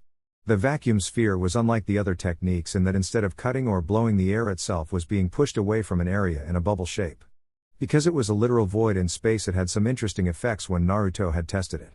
The book that he had found the information and also mentioned several related techniques that Danzo had created. Naruto decided to keep having his clones experiment with the vacuum sphere in the hopes of figuring out more vacuum jutsu, as well as possibly figuring out more jutsu that the chakra practices could apply to. One of his clones' experiments with part of the vacuum sphere led him to inventing the fire-style reclusion flames. The flames of the jutsu came out bright blue and couldn't burn anything but oxygen. At first the technique seems useless, but one of the seals that he had managed to create from getting a look at a much weaker barrier seal would allow only one element to pass it at any one time, and then only the element that it had been set to. So if he set it to only allow the fire element to pass, then he could launch the jutsu into the barrier and drastically reduce the oxygen inside the barrier. The clones that were working on figuring out different types of alcohol had moved on to trying to make wine and were having a fun time failing, because every one of their failures had been turned into a bomb in the quarry. All of the failures had been poisonous so far, so Naruto had no hesitation in using them as explosives. Most other types of alcohol that he was experimenting with had turned out fairly well so far, and the few types that he had purchased samples of in the village to compare to the ones that he had made were helping him iron out some of the flaws in his brews.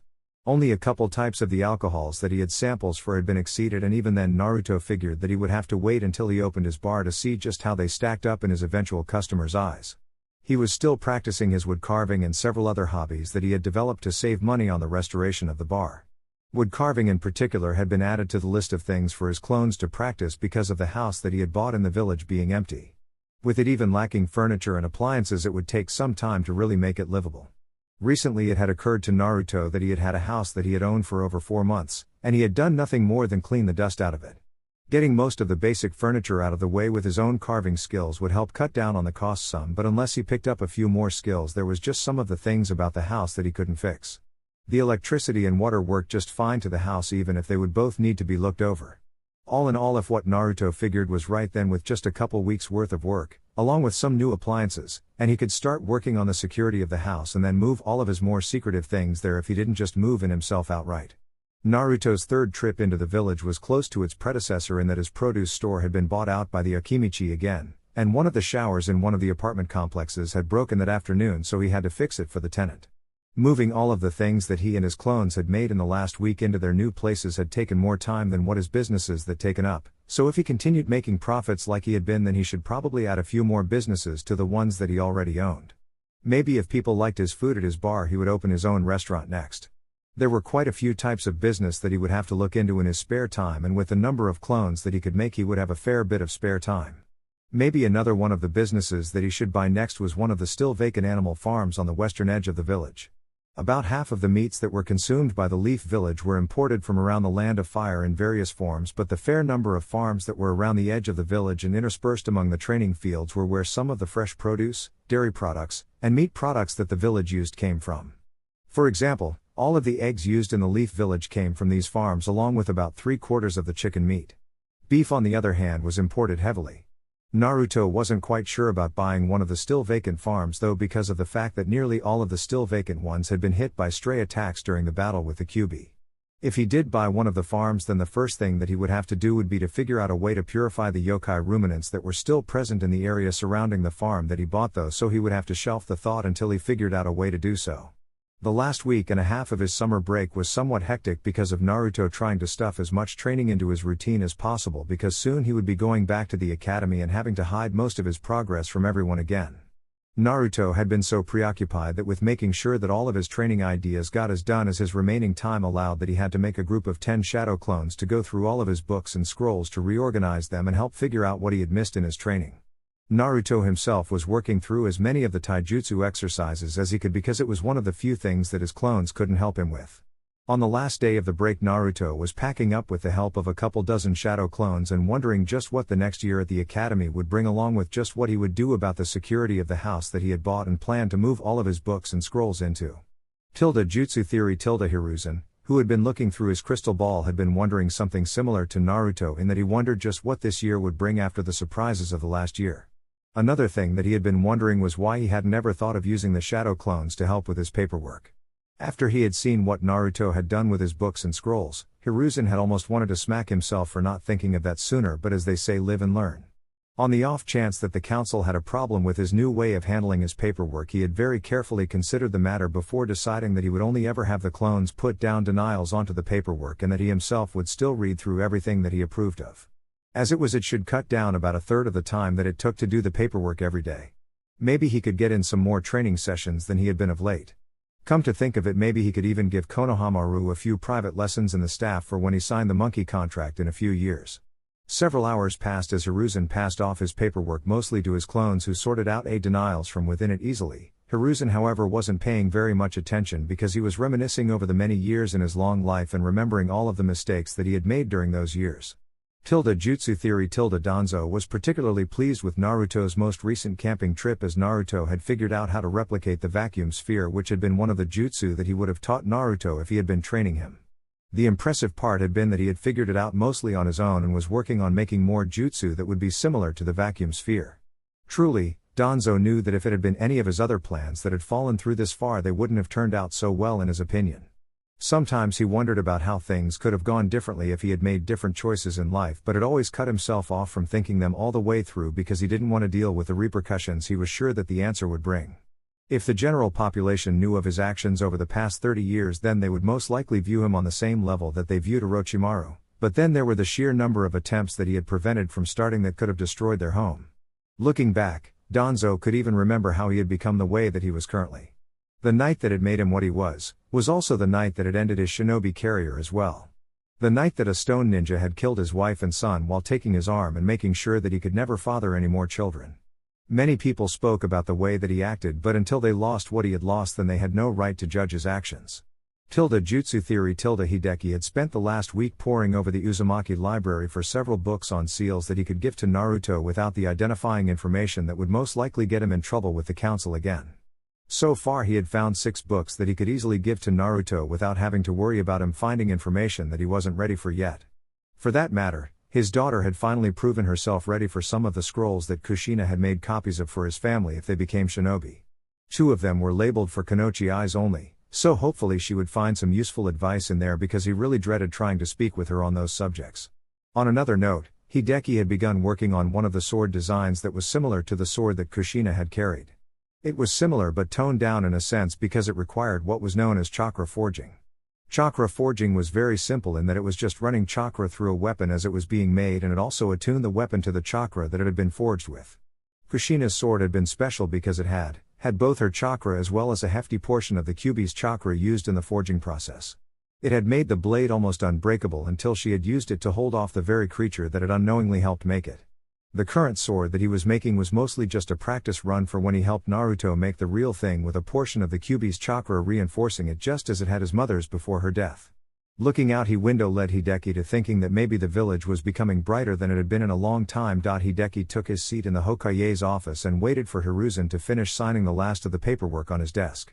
As Hiruzen finished signing the last paper, Hideki said, "I made this appointment to speak to you about a few things that I suspect are classified at some level, Hokage-sama. If any one of the Anbu in this room isn't cleared for what I want to talk about, then I ask that you send them away until our meeting is over."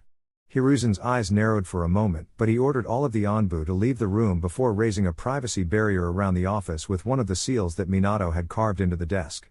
Considering the fact that the man in front of him had been the blacksmith that had personally forged all 10,000 of the tri-pronged kunai that Minato had used in his most famous jutsu, then he might know some very classified things. Normally Hiruzen wouldn't have done the secondary seal that shows all living things in the room, but considering what they may talk about, then it would be better safe than sorry. As a third chakra presence made itself known in the room, Hiruzen's kunai wasn't even a blur in the air before it had already hit the wall with a thunk, after having passed through a nondescript person wearing Anbu-styled clothing. As Hiruzen was about to check the body, it started to ignite from within as a seal on the man's head blurred into existence. Hiruzen could only sigh as he watched the evidence turn to ash before his eyes. It would seem that he would have to watch for spies for a while. "What did you wish to speak to me about, Hideki?" Hiruzen asked after once more checking the room for any more eavesdroppers of listening devices. "I can guess why you haven't told Naruto about his heritage yet, and frankly I think that he doesn't need to know until he is out of the academy." Hideki started as he pulled out 3 of the books that he had gotten out of his copy of the Uzumaki library. "A fact that you probably don't know was that Kushina made a copy of her family library and had me store it in a secret vault that we built together." Hiruzen was so shocked by this statement that he had to take a moment to organize his thoughts before he could ask for Hideki to continue. "I don't think that she would have given me the copy if she hadn't been the last of her family at the time, and if I hadn't been the blacksmith that she used to help maintain and repair her sword," Hideki said as he scratched the back of his hand nervously. While Kushina was pregnant, both she and Minato came up with several plans in case they didn't survive Naruto's birth because of Kushina's seal. "I don't know all of them, but they did give me some instructions to follow if they did pass away and Naruto survived." "And what instructions are those?" Hiruzen asked as he considered what types of plans he would come up with if he had been faced with that problem. Both of them knew that if the Kyuubi escaped while Kushina was giving birth, that chances were that all 3 of them would die. Hideki began as he thought back to the time when he had been told what to do by Naruto's parents. "They told me that if they died and Naruto survived, then I should pass on some of the unmarked books from the copy of the Uzumaki library when I felt Naruto was ready." "When do you plan to pass on the books, and which books?" Hiruzen said as he was internally sighing in relief that Naruto would be getting some of his inheritance much sooner than Hiruzen himself could give it to him. "I've already given him a starter scroll on the sword style that his mother favored along with a weighted bokken," Hideki said as he held the 3 books out to the Hokage. "These 3 books are the next 3 that I plan on giving him, along with a stern warning that if he finds any seals on his body that he should come tell me so that I can get them checked out before he tries to tamper with them. Besides, I would rather that Naruto be told about the Kyuubi by someone that I trust rather than by someone that would give him a twisted version." Looking at the 3 books and knowing that they were 3 of the better if uncommon introductory to beginner books on seals, Hiruzen said, "From what I have been able to see from Naruto's training, those should help him piece together quite a few things about seals that he hasn't quite managed to grasp yet. The only other thing that I have to tell you is that my daughter, Tenten, saw part of one of Naruto's training sessions a few days ago and saw his seal," Hideki said as he wondered about his next comment. "By now I have taught her enough sealing that she recognizes the basic level of a seal on sight and wondered why a boy that was a class lower than her has a grandmaster level seal on his gut." "What do you intend to tell her?" Hiruzen asked as he pulled out his pipe and reached for one of his more mild calming mixes to put into his pipe. He would have protested, but if he knew the man in front of him as well as he thought he did, then it couldn't hurt to hear his plan. "I plan to tell her everything and answer any questions that she can think of," Hideki said with a sigh.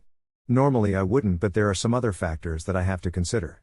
"And you are going to do this in spite of it breaking my law?" Hiruzen said as he breathed out a puff of smoke from his pipe. "I'll be using a seal that Kushina taught me years ago," Hideki said as the memories of his friend came to the fore of his mind again. "I don't know if you ever noticed it or not, but before Naruto was born no one who knew had any intention of letting out the information about the Kyuubi containers. That was because of a special seal that the Uzumaki clan came up with quite a long time ago. It seals the ability of anyone but the holder of the master seal from giving away the information. Mito applied it to the information that she had sealed the Kyuubi into herself and passed ownership of the seal to Kushina when she passed the Kyuubi over to her. Before the Kyuubi was sealed into Naruto, everyone who knew about the Kyuubi had been told in the presence of either Mito or Kushina, and the seal took effect binding the information. Hiruzen was shocked. He had noticed that he had never told anyone about the Kyuubi's location until he announced that it was sealed in Naruto, but he had never thought that it had been the results of a seal. Why was I never told of this? Hiruzen said as soon as he got over his momentary shock. Honestly, I don't think that I would have been told about this information if it hadn't been part of one of their backup plans that didn't work, Hideki said. I also imagine that Kushina didn't pass ownership of the seal over to Naruto because she didn't live long enough after the sealing for Naruto's seal to set into his body properly. Other than that, I plan to use the seal to forbid Tenten from telling anyone about what I tell her. Ah, well, in that case I don't really have a problem with what you tell her so long as you make it plainly obvious what kind of life the sealing has forced on him, and that if she doesn't wish to be at least neutral toward him, then she should at least stay away from him. Hiruzen said as he once again thought about all of the secrets that he kept to this very day. Normally he would have objected more about a child being told a number of S-class secrets, but with the seal active, she wouldn't be able to tell anyone anyway until Hideki passed away, and that wouldn't be for a number of years at least. It was also a good chance to help partially correct one of the many mistakes that he had made in Naruto's life. Jutsu theory. Tenten was still reeling in shock from what her father had told her. He had been telling her almost all of her life not to even try and sneak into the vault that was under the shop, and just a little while earlier told her that he was going to show her what was inside it. Finding out that one of her childhood heroes had helped make it was shocking alone, but the tale that had followed had been riveting. Finding out that the well-known and loathed prankster was the son of Kushina Uzumaki, who had held off the Kyuubi's claws with nothing more than her chakra and a sword. This had been a major blow to what she had believed about the boy who had launched dozens of erasers at her almost 3 years prior. She had been told that, like many other orphans of indeterminate birth, that if they weren't adopted by their 3rd birthday, then they would be given the last names of important figures in the Leaf Village's history, who weren't part of clans that had surviving members. Finding out about the Kyuubi and its history in the Leaf Village had been another major shock, but it did explain many gaps in the official histories of the village. Seeing a copy of the entire Uzumaki library was an awe-inspiring sight to Tenten, and being given scrolls that had been copied from it as her own was almost like a dream come true. Her family had secret techniques, but they were all blacksmithing techniques. The 2 scrolls that she had started on were the Kanochi-only scrolls, and both would help her tremendously in her goals as a ninja. One scroll was on subtle adjustments that a girl had to make to weapon stances, as well as the differences in taijutsu. Both things were taught in the academy, but the scroll went into much greater depth. The other scroll was about chakra control and increasing one's chakra reserves. It went much more deeply into the effects that high chakra reserves had on the body. Women's bodies tended to develop much more than they would otherwise, and the same applied to males who had high chakra reserves, but the most interesting thing that she found was a technique that could be performed by a ninja to increase their bedroom stamina depending on how much chakra that they pumped into it. After she had seen that portion of the scroll, it made her think about the part of Naruto's training session the other day, and if she was guessing correctly, then if Naruto managed to work out some of his flaws in the next 2 to 3 years, then she may just have to start chasing him. Jutsu theory. It had been 2 weeks since Naruto had gotten back from his 3rd camping trip, and he thought that it was about time to plan another prank. He even had the perfect targets. Yoshino Nara has a small shop just a street over from where Naruto had set up his own shop. She sold products that were made from the weekly culling of the Nara clan's deer. The Nara clan had a herd of over 5,000 deer that ranged in the forest off of their compound. Normally a forest of that size wouldn't be able to sustain a herd that size, but with the deer being domesticated and the Naras taking care of most of their feeding, it was possible. It varied from week to week, but at least 10 deer were butchered each week, and every conceivable part of the deer was used if possible. Roughly half the meats were stored or traded to the Akimichi, while the rest were sold in Yoshino's shop. A number of other items that were made from the deer were also available in the shop. Naruto had been in the shop the previous week getting some deer meat of varying varieties to experiment cooking with it for when he was planning to open his bar in another month, when he had heard Yoshino muttering about how both her husband and son had been slacking off and neglecting their chores recently. They would make the perfect targets to make sure that one of the techniques that he had tinkered with worked right. Now he only had to call in that favor that he had gotten from Guy and Lee for helping them have a better place to train after they had stumbled across some of his more advanced training when they were on their morning run. He probably wouldn't have been caught at all if it hadn't been for the fact that Lee had just started training with Guy. Setting up seals on weights and numerous copies of their green jumpsuits to make them heavier, along with helping Guy and Lee clean up the dojo that Guy owned, had made sure that they wouldn't talk about his secretive training until after he graduated. They had also said that they owed him a favor for setting up one of the weight rooms off of the dojo so that everything weighed double in the room. Sneaking into the Nara compound was really easy, as the Nara on watch had fallen asleep. Funny thing about it was that every time he breathed out he would softly mutter troublesome under his breath. Sneaking into Shikamaru's room was easy as was administering the drug that would keep him asleep until the time was right. Slipping into the master bedroom of the house was much harder to do silently, but he managed to drug Shikaku before waking up Yoshino. He was almost attacked by the Nara matriarch before he surrendered and turned his back so that Yoshino could get out of bed and more appropriately dressed. After explaining just what he had done and why, Yoshino wasn't nearly so angry and was starting to grin. Showing her the technique that he was planning to use as well as how he had invented it had Yoshino laughing softly and agreeing to take the blame for the prank, because if both Shikaku and her son knew just what she would do if they ever slacked off as much as they had recently again, then she wouldn't have to yell at them so much. Jutsu theory. Kyubi was smirking at its recent accomplishment even as the power that had been forced through the seal earlier started to crash back through the seal and the world started dissolving before the Kyubi's very eyes. At least this time when the power went through the seal, the Kyubi had already mapped out the effect on Naruto beyond it. Pushing Naruto toward one of the 4 women who had helped Kushina with her pranks when she had been a child had been a spur-of-the-moment thing, as Kyubi had seen that Naruto's attitude had been deteriorating recently, and if it was one thing that the Kyubi hated, it was the way that the damn raccoon acted. Keeping Naruto as far away from the insanity that Shukaku's containers showed was one of Kyubi's top priorities. On the other hand, if Naruto were to suddenly develop the urges to cause mass chaos and mayhem, preferably with pranks, the Kyubi would have been ecstatic. Jutsu theory. The next morning there was shocked disbelief as Guy and Lee ran past the village's gates with the 2 Nara men sleeping while imitating one of their movements. They were still running semi-slowly compared to what they would be doing in several years, but it was still an impressive speed for sleeping Nara men who had never been known to move faster unless it was to avoid having to work. When Shikamaru and Shikaku woke up almost 20 minutes into the run, they were both very aware that they weren't in their rooms and that nothing that they had tried since waking had gotten them out of the jutsu that they were under. It was like their own shadow techniques except in reverse. It was making them mimic Guy and Lee's movements, and considering their unconcerned attitude, both Guy and Lee knew that they were there. 4 hours later, Shikaku and Shikamaru were released from the technique. They were told about a letter that Yoshino had put into Shikaku's vest pocket, and after reading it they both vowed to never slack as much as they had for the past couple weeks, as Yoshino had threatened to keep having them wake up and going through Guy and Lee's morning training program, again. Jutsu theory. Hinata had been watching Naruto for over a year and had seen him do things with his chakra that had someone asked her previously, she would have said that they were impossible.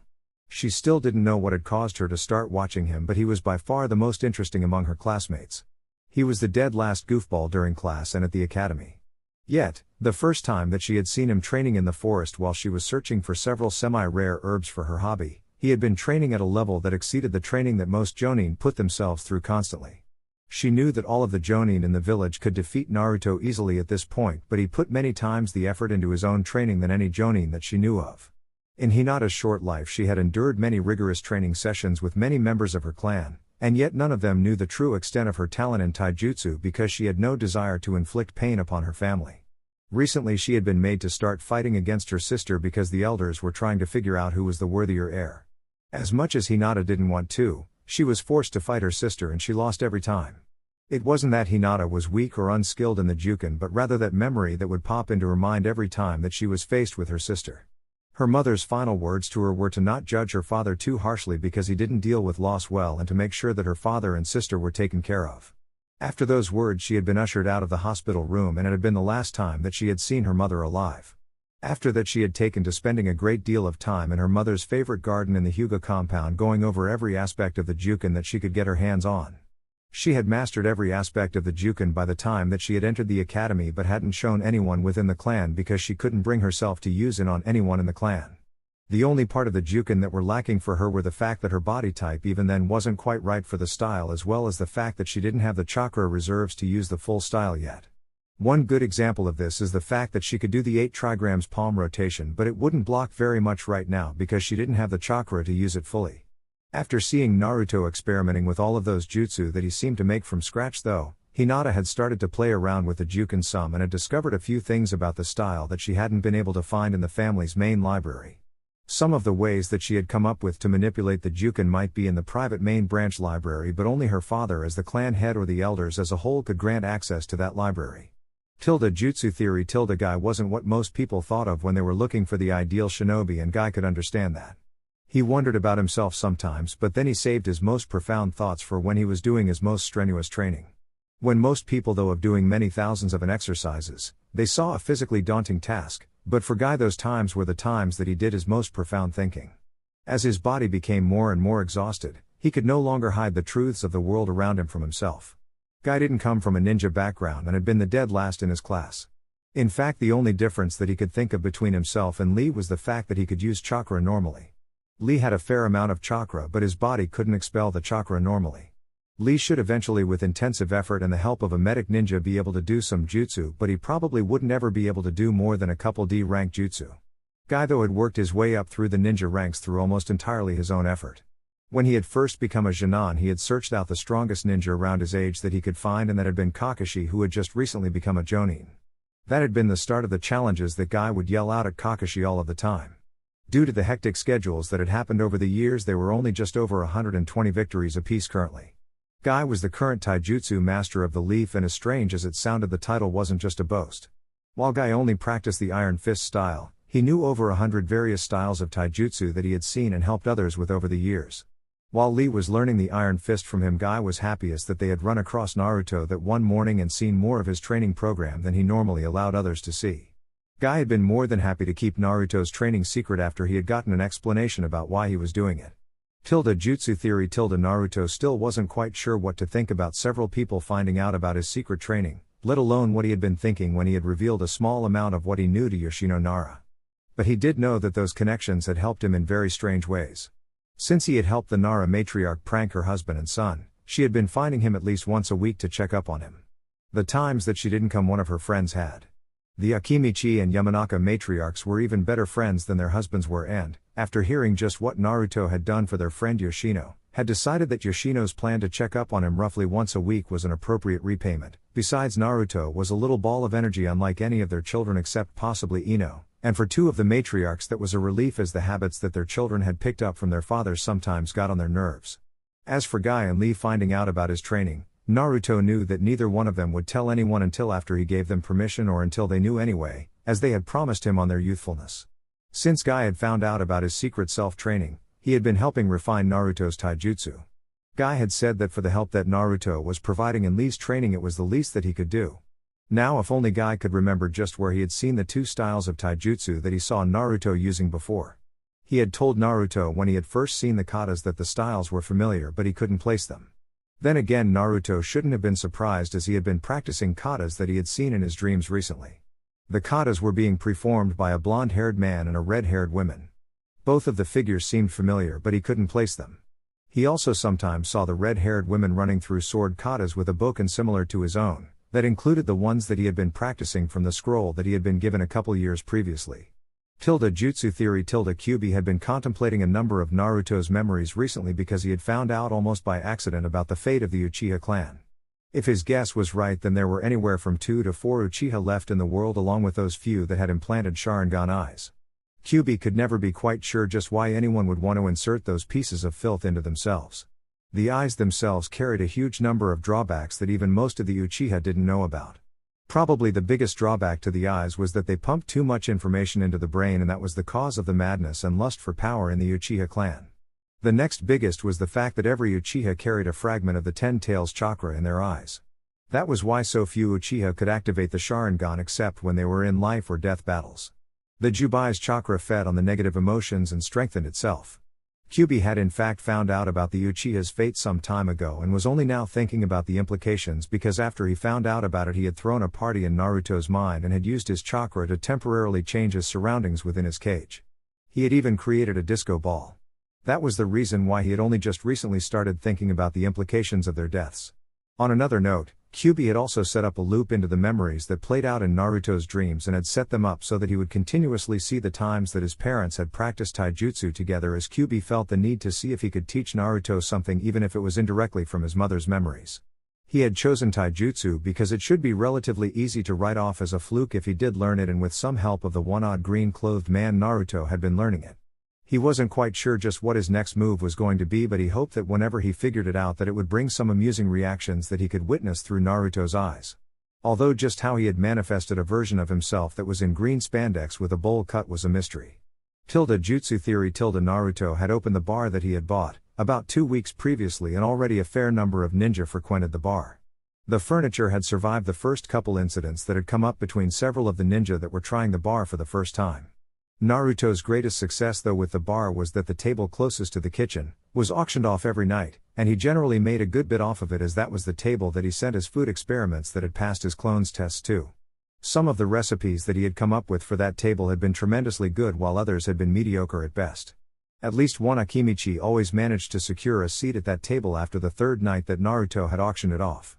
The experimenting was cutting into the profits of the bar, but with the fact that he was only really buying meats and spices from town other than when he went in for more ninja supplies meant that he had quite a lot of money coming in from his various ventures anyway. Training-wise, Naruto was getting better in taijutsu with Guy and Lee's help, and they had even given him some help with his sword skills. Guy had told Naruto that right now his skills in both arts were on par with Shin'an level, but that he probably would lose if he fought most Shin'an because he lacked the experience that most Shin'an got sparring-wise.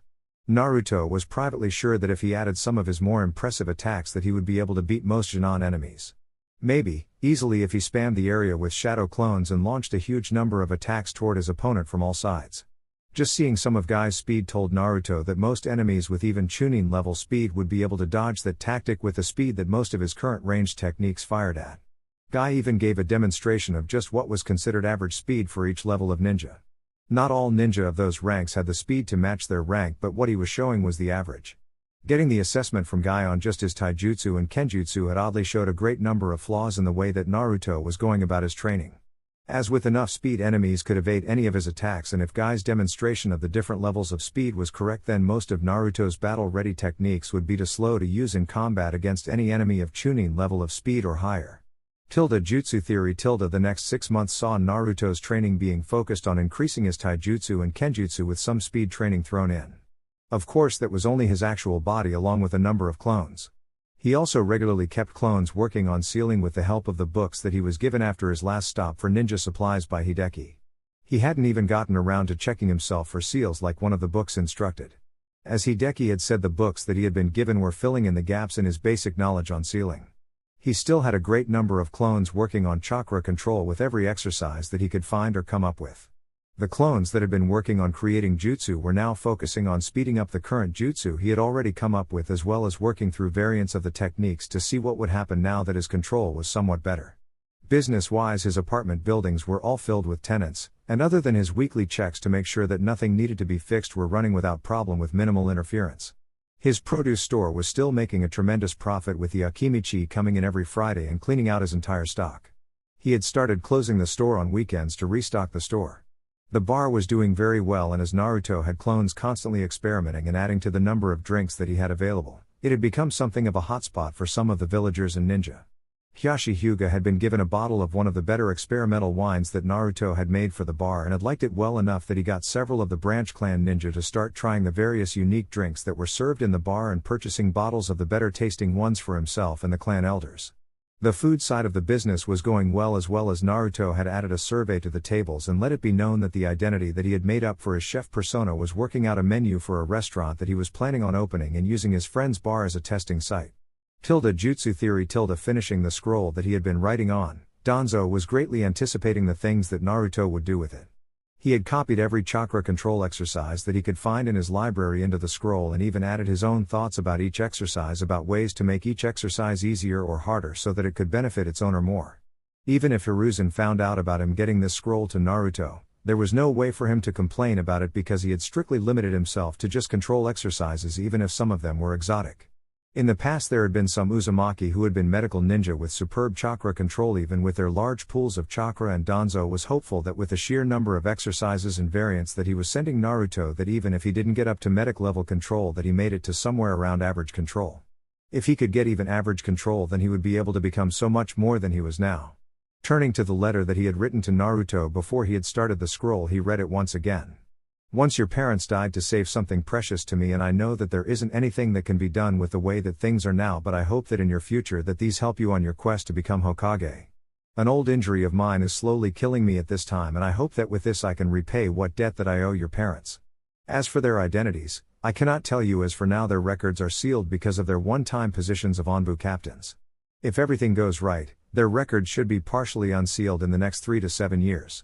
He had signed it as an old man who was paying a debt before his life ended. Everything he had said in the letter was true but misleading, and if he knew Hiruzen like he though that he then he would know that Danzo had sent the scroll and the letter, but both truly were innocent items on their own. There were no downsides to this action, and this was his investment into the future of the Hidden Leaf Village. He knew that the moment that he died that his standing orders were to report to the Hokage for reassignment, and that most of the work that he had done for the Leaf Village would disappear after he died, and this was his public move along with leaving a number of scrolls of varying types to Naruto in his will. Recently a poison that Danzo had thought had been purged from his body had started to make a sharp comeback, and the antidote wasn't working this time as it had the first. He had been forced to apply a seal to force a portion of his chakra to keep it at bay, along with ingesting the antidote every morning to keep himself alive. The poison had never truly left his system, and it had been laying mostly dormant until his immune system fell weak enough to affect him again. His own personal medic gave him 20 years at maximum or 1 hour at full power, as it was only his chakra and the only antidote that he had for the poison that was keeping him alive. Finding the scroll on chakra manipulation was interesting, and the letter was more vague than anything, but it did fit with some other clues that he had before. The third Hokage had said that both of his parents had died very soon after his birth, and the letter was pointing toward them having died in the Kyuubi attack. He had always wondered just who his parents were, but before the letter he had very few clues to look through. Now he had a few more clues to look into. If his parents died on the night of the Kyuubi attack like he suspected now, then he could start by going through the names on the memorial stone that had been set up for remembering that night and start checking into the blonde-haired people that died that night. He might not be related to any of them, but it gave him a very good place to look, and it was a starting point to eliminating some of the possibilities. The scroll had also fused together one of the ideas that he had earlier but had thought would be too much work for too little return, but with some of the things that his clones had been studying when he had free time, it could be turned into a much more profitable business plan. He had once thought about buying a farm so that he had a legitimate area that he was getting his produce from, but most of the farms that were for sale were the farms that were closer to where the Kyuubi attacked, and he still would have to work out a way of either purifying the yokai that had seeped into the soil or removing it entirely. The first part of his plan though could be done regardless of whether or not the yokai was removed from the soil. When he had gotten the sealing books, they had filled in a fair number of holes in his sealing theory and had slowed down the horrendous rate that his clones had died at while practicing the sealing arts.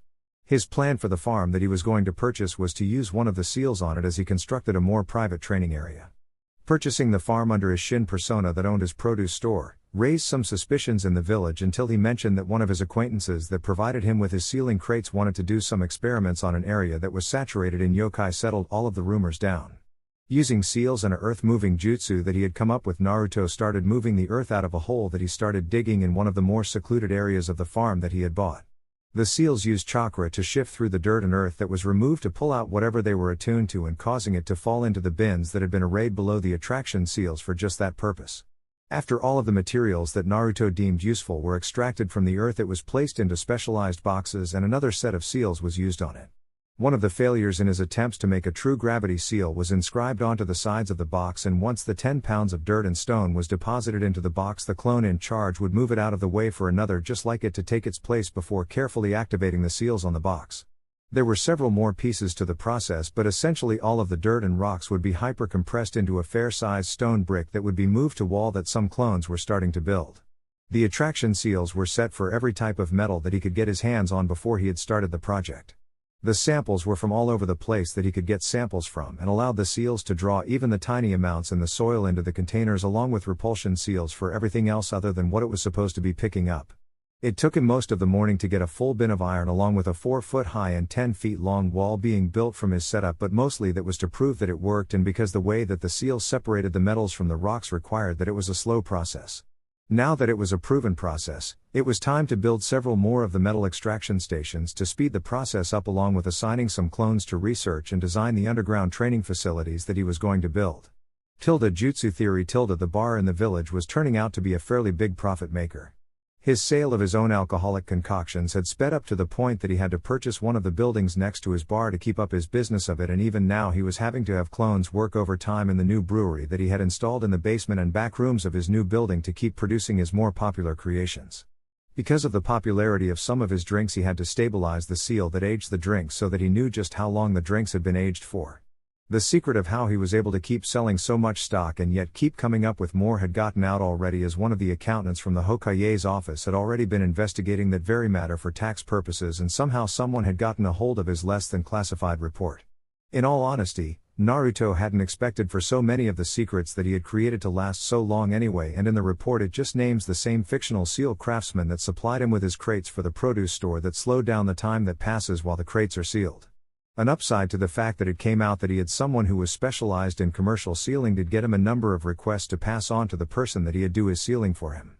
It also resulted in a flurry of new orders of bottles of his various alcoholic concoctions in various numbers of years aged, as some of his more wealthy and influential clients started ordering their favorites in different years aged, trying to find the best all-over age for their favorite brew. Each batch of the different concoctions tasted similar, but even with the recipe followed exactly, the ingredients of each one were slightly different, so that altered the flavor slightly and the correct number of years that it needed to ferment to taste its best. Hyashi Hyuga and the Hyuga elders themselves passed along the idea to him to make a roughly 11 smaller bottles for testing once the rough best year was found. Make 5 years on either side of the target year to find the best year for the batch. The fact that the Hyugas were using this to purchase themselves a fair quantity of the concoctions of varying types showed that they enjoyed drinking away evenings when they weren't busy and had a pleasant brew on hand was almost blatantly obvious to Naruto, as well as anyone that had access to his more detailed records from the transactions. Jutsu Theory Hiruzen looked at his half-full desk and sighed as he continued to plod on through his paperwork. At least he had managed to catch up to the point that he was working on paperwork that was of the more routine variety rather than that monstrous mound of paperwork that had come after Naruto brought in his expense and revenue, and accidentally uncovered one of the leaks in the Leaf Village economy. There were others as well as some members of the village that were taking advantage of them, but it was still a long process of sifting through the economy of the Leaf Village to find the missing funds, as several leaks just dried up when they caught the merchants. At least one of the leaks that stopped was Danzo's root operation that Sarutobi still couldn't prove still existed. On a lighter note, Hiruzen turned his thoughts back to all of the times that he had turned his crystal ball on Naruto recently to find out just what he was trying to do with the rather large farm that he had bought. He had spied on a group of clones that was in the process of making plans for an underground training complex, as well as plans for tunnels to go much deeper to get access to more raw metal ore and possibly gemstones if he could find any. Seeing the beginnings of the underground complex as well as the slow conveyor belt that drew all of the dug-up material through a series of attraction and repulsion seals was very shocking for Hiruzen, especially as it seemed that Naruto was in the middle of making several more of the machines. He also had several metal bins that were labeled with various metal types that looked to be full from what he could see. As the plans for the complex looked solid and the area that Naruto was building in didn't have any other known underground complexes, Hiruzen decided that if nothing else it should be amusing to see just what Naruto does from this point out. Jutsu Theory Hinata had been surveying her crush for several years now, and as his senses had gotten sharper so had her stealth. Admittedly, since she had started her project she had to cut back on the time that she could spy on Naruto, but she wanted him to know that she wasn't trying to emulate his successes but rather was using him as inspiration for her work. Since she had started to play around with the gentle fist she had to research it extensively, as many of the combinations didn't fit very well into the new version that she was trying to make. A side effect of all of the extra training and researching was that she knew quite a bit more about the way that the gentle fist was designed and worked than even the elders of the clan, who were mostly coasting by on the top tier gentle fist moves that were restricted to the clan head, the elders, and their heirs.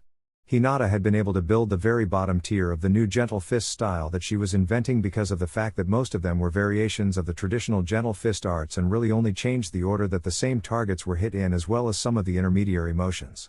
She was still working on the rest of the basic katas. Fortunately, one of Hinata's tutors that the elders assigned had discovered her private training and was quietly helping by volunteering to be something of a test dummy for the new style. She had been a friend of Hinata's mother and remembered the trouble that she had with the traditional gentle fist throughout her life because of the fact that her body type made it almost impossible to master. Hinata's new style would be just as difficult for the Hyuga who could master the traditional gentle fist, as the traditional gentle fist was for someone of Hinata's body type to master. Hinata had inherited their mother's body type, while Hanabi had inherited their father's, which went a long way toward explaining just why it was that Hanabi was able to beat Hinata in their spar so easily, even with Hinata severely limiting herself because she didn't want to hurt her sister. With the new style that Hinata was creating, even in its severely incomplete form, she could defeat Hanabi with relative ease, as she now knew all of the gentle fist moves and counters from her deconstruction of the style. Jutsu Theory Guy and Lee were once again training in their clean and upgraded dojo, and while Lee wasn't doing anywhere near the number of exercises that Guy was, they were both still somewhat awed and thankful to Naruto for the seals that he had applied to part of the dojo. With the building reinforced, Guy had less to worry about destroying something in the building, and he could finally use the building again as before it had been reinforced and the gravity seals added. Guy had to stop using the dojo as every one of his training sessions damaged the dojo's building. Jutsu Theory As Naruto went to sleep for the night, The Kyuubi acted and used its chakra to darken the area around its cage to the point that not even the bars could be seen. Using a small bit of chakra, the great beast drew Naruto's mind into the seal as he was trying to sleep for the night. The moment that Naruto appeared in the room, he was on his guard, as the last thing that he remembered was laying down in his bed to sleep. Slipping two kunai from their hiding places in his sleeping hat, Naruto yelled, "What's going on and where am I?" The Kyuubi's deep booming voice answered him, "We are within your mind, child, and you are here because I brought you here as I have a little bit of information to pass along." "Who are you and why should I believe you?" Naruto asked, as his semi-cautious nature from dealing with villagers who would sometimes lie to him came to the fore. Deep chuckling preceded the answer that the Kyuubi gave Naruto. "Who I am is irrelevant, and you are wise to be cautious, but for this time I speak to you. At least I have no intention of lying to you, and once you awake into the waking world once again, you are perfectly free to check the information that I am about to give you, but you may not find all of it or may be lied to about parts of it." Naruto slowly lowered his defensive stance some and replied, "That still explains very little about what is going on here." The Kyuubi boomed out a short laugh before saying, "Very true, but the information that I am about to tell you may just clear up a few things. You have been religiously practicing chakra control for several years, and yet your control has only just recently reached the bottom tier of average, correct?" Naruto started at the question and gave it some thought before replying, "Yes, but what has that got to do with anything?" One of the pieces to the answer to that question is that you are descended from the Uzumaki clan of the now destroyed Whirlpool village. The Kyuubi said as it debated internally on just how to move on from that point, as it didn't want to reveal itself to its jailer just yet, or rather not until Naruto felt at least some slight debt to it. "There is another reason, but your Uzumaki heritage would have caused similar problems to what you are facing currently anyway.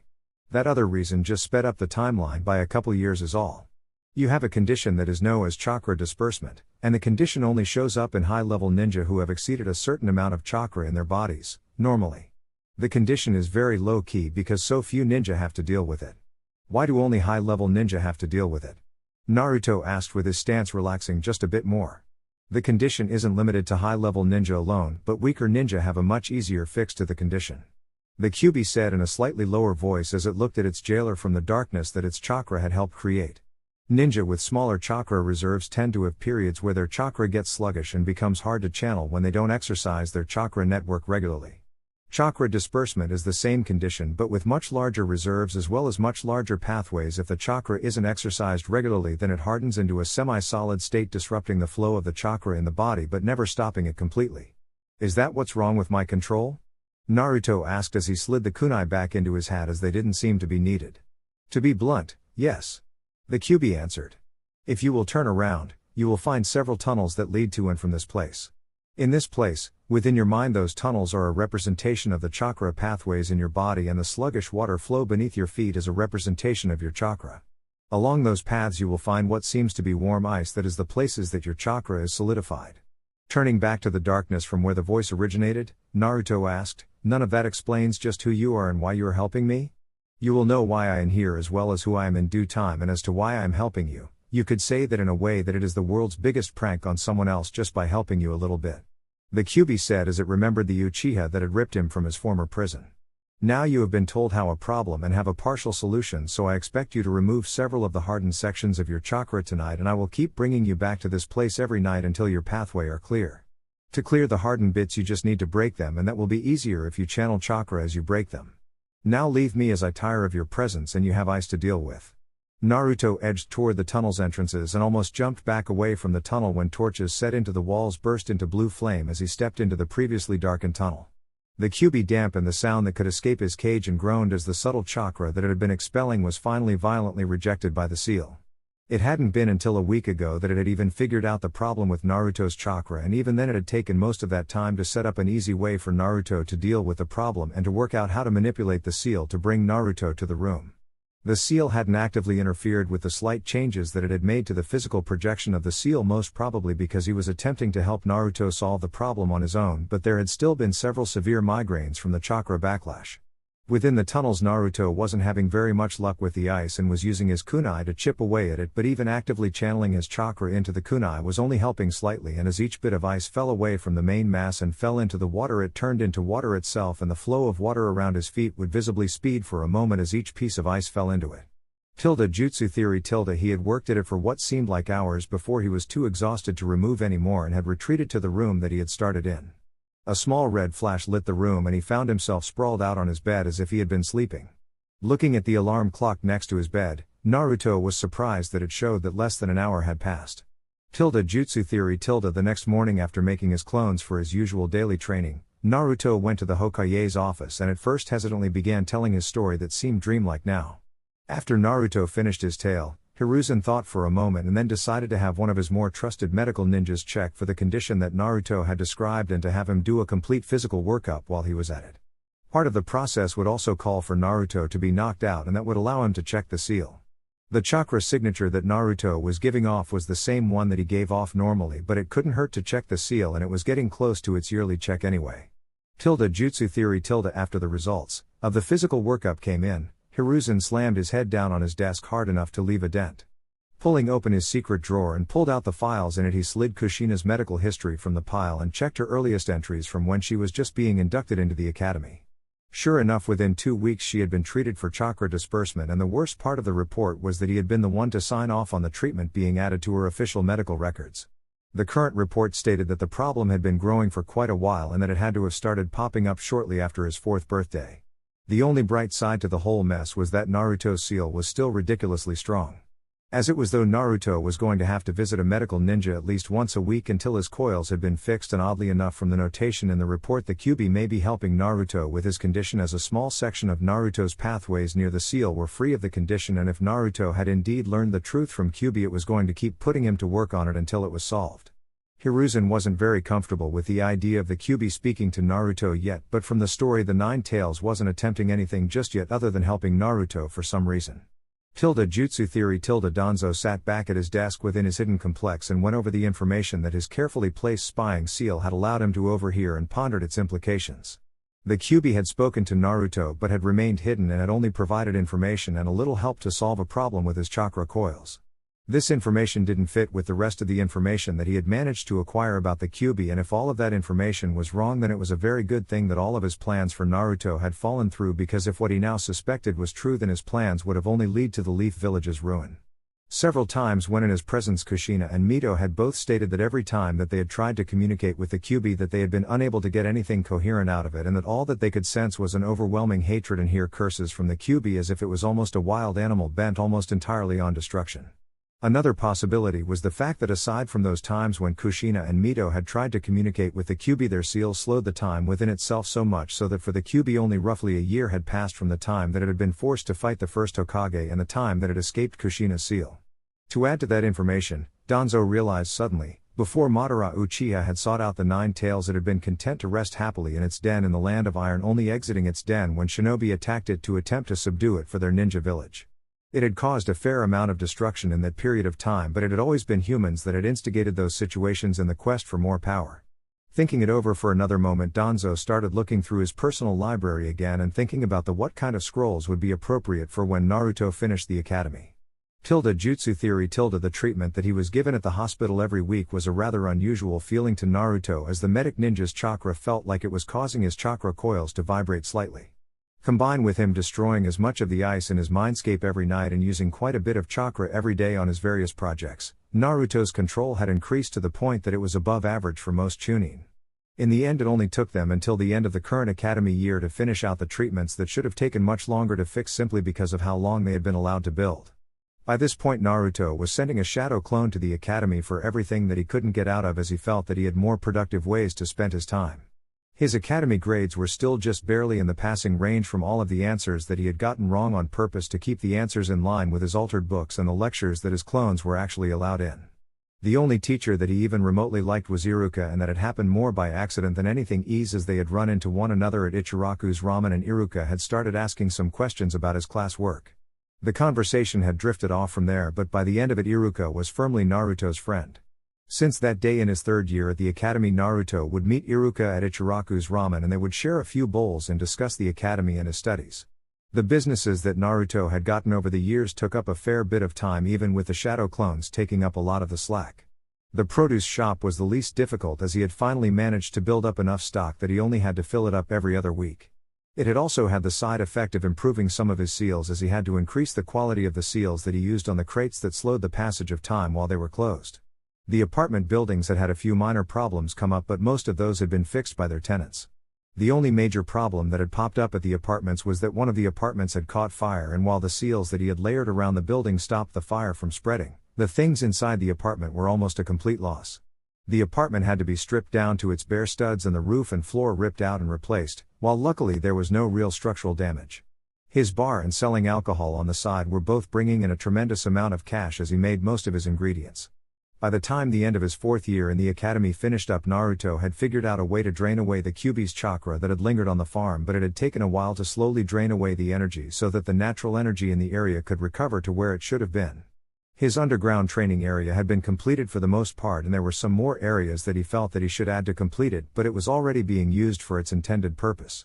After the initial boom in the metals that he had been able to strip out of the earth that he had excavated, Naruto had began a second tunnel off of the one he already had and dug deeper and further out toward the forest that surrounded the village, and while he still didn't get very much metal a day, he had gotten at least a few pounds of the more common types of metal.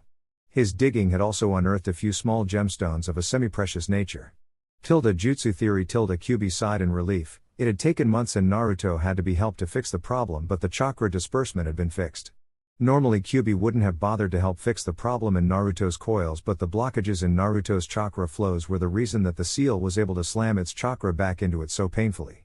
In helping fix the problem, Kyuubi had also allowed itself more access to Naruto's chakra network.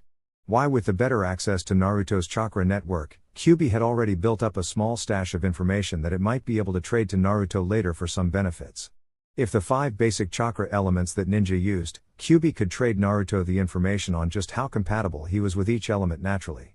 Of course, with training, any deficit that he had in wielding the elements could be remedied somewhat. One piece of information that Kyuubi would most probably sit on in the future was the fact that Naruto was capable of forming the chakra chains that his mother had used to restrain Kyuubi. Of course, if Kyuubi's memory was serving it correctly, then Naruto's basic potential for the jutsu wasn't anywhere near what his mother had naturally possessed, but if Naruto put in some training on it, then he might be able to easily restrain up to the 3 tails. It would be somewhat painful for the Kyuubi, but nothing that it couldn't handle in a pinch. That bit of information would be a last resort in bargaining with Naruto though, because if it never came to light, then Kyuubi would be much happier. Slipping out another stealthy pulse of chakra, the Kyuubi continued its subtle exploration of Naruto's chakra network. It didn't know just what else may be there, but once it finished mapping Naruto's chakra network, then it would move on to mapping Naruto's actual body, so that if he got hurt, then Kyuubi could patch him some from fatal wounds at least.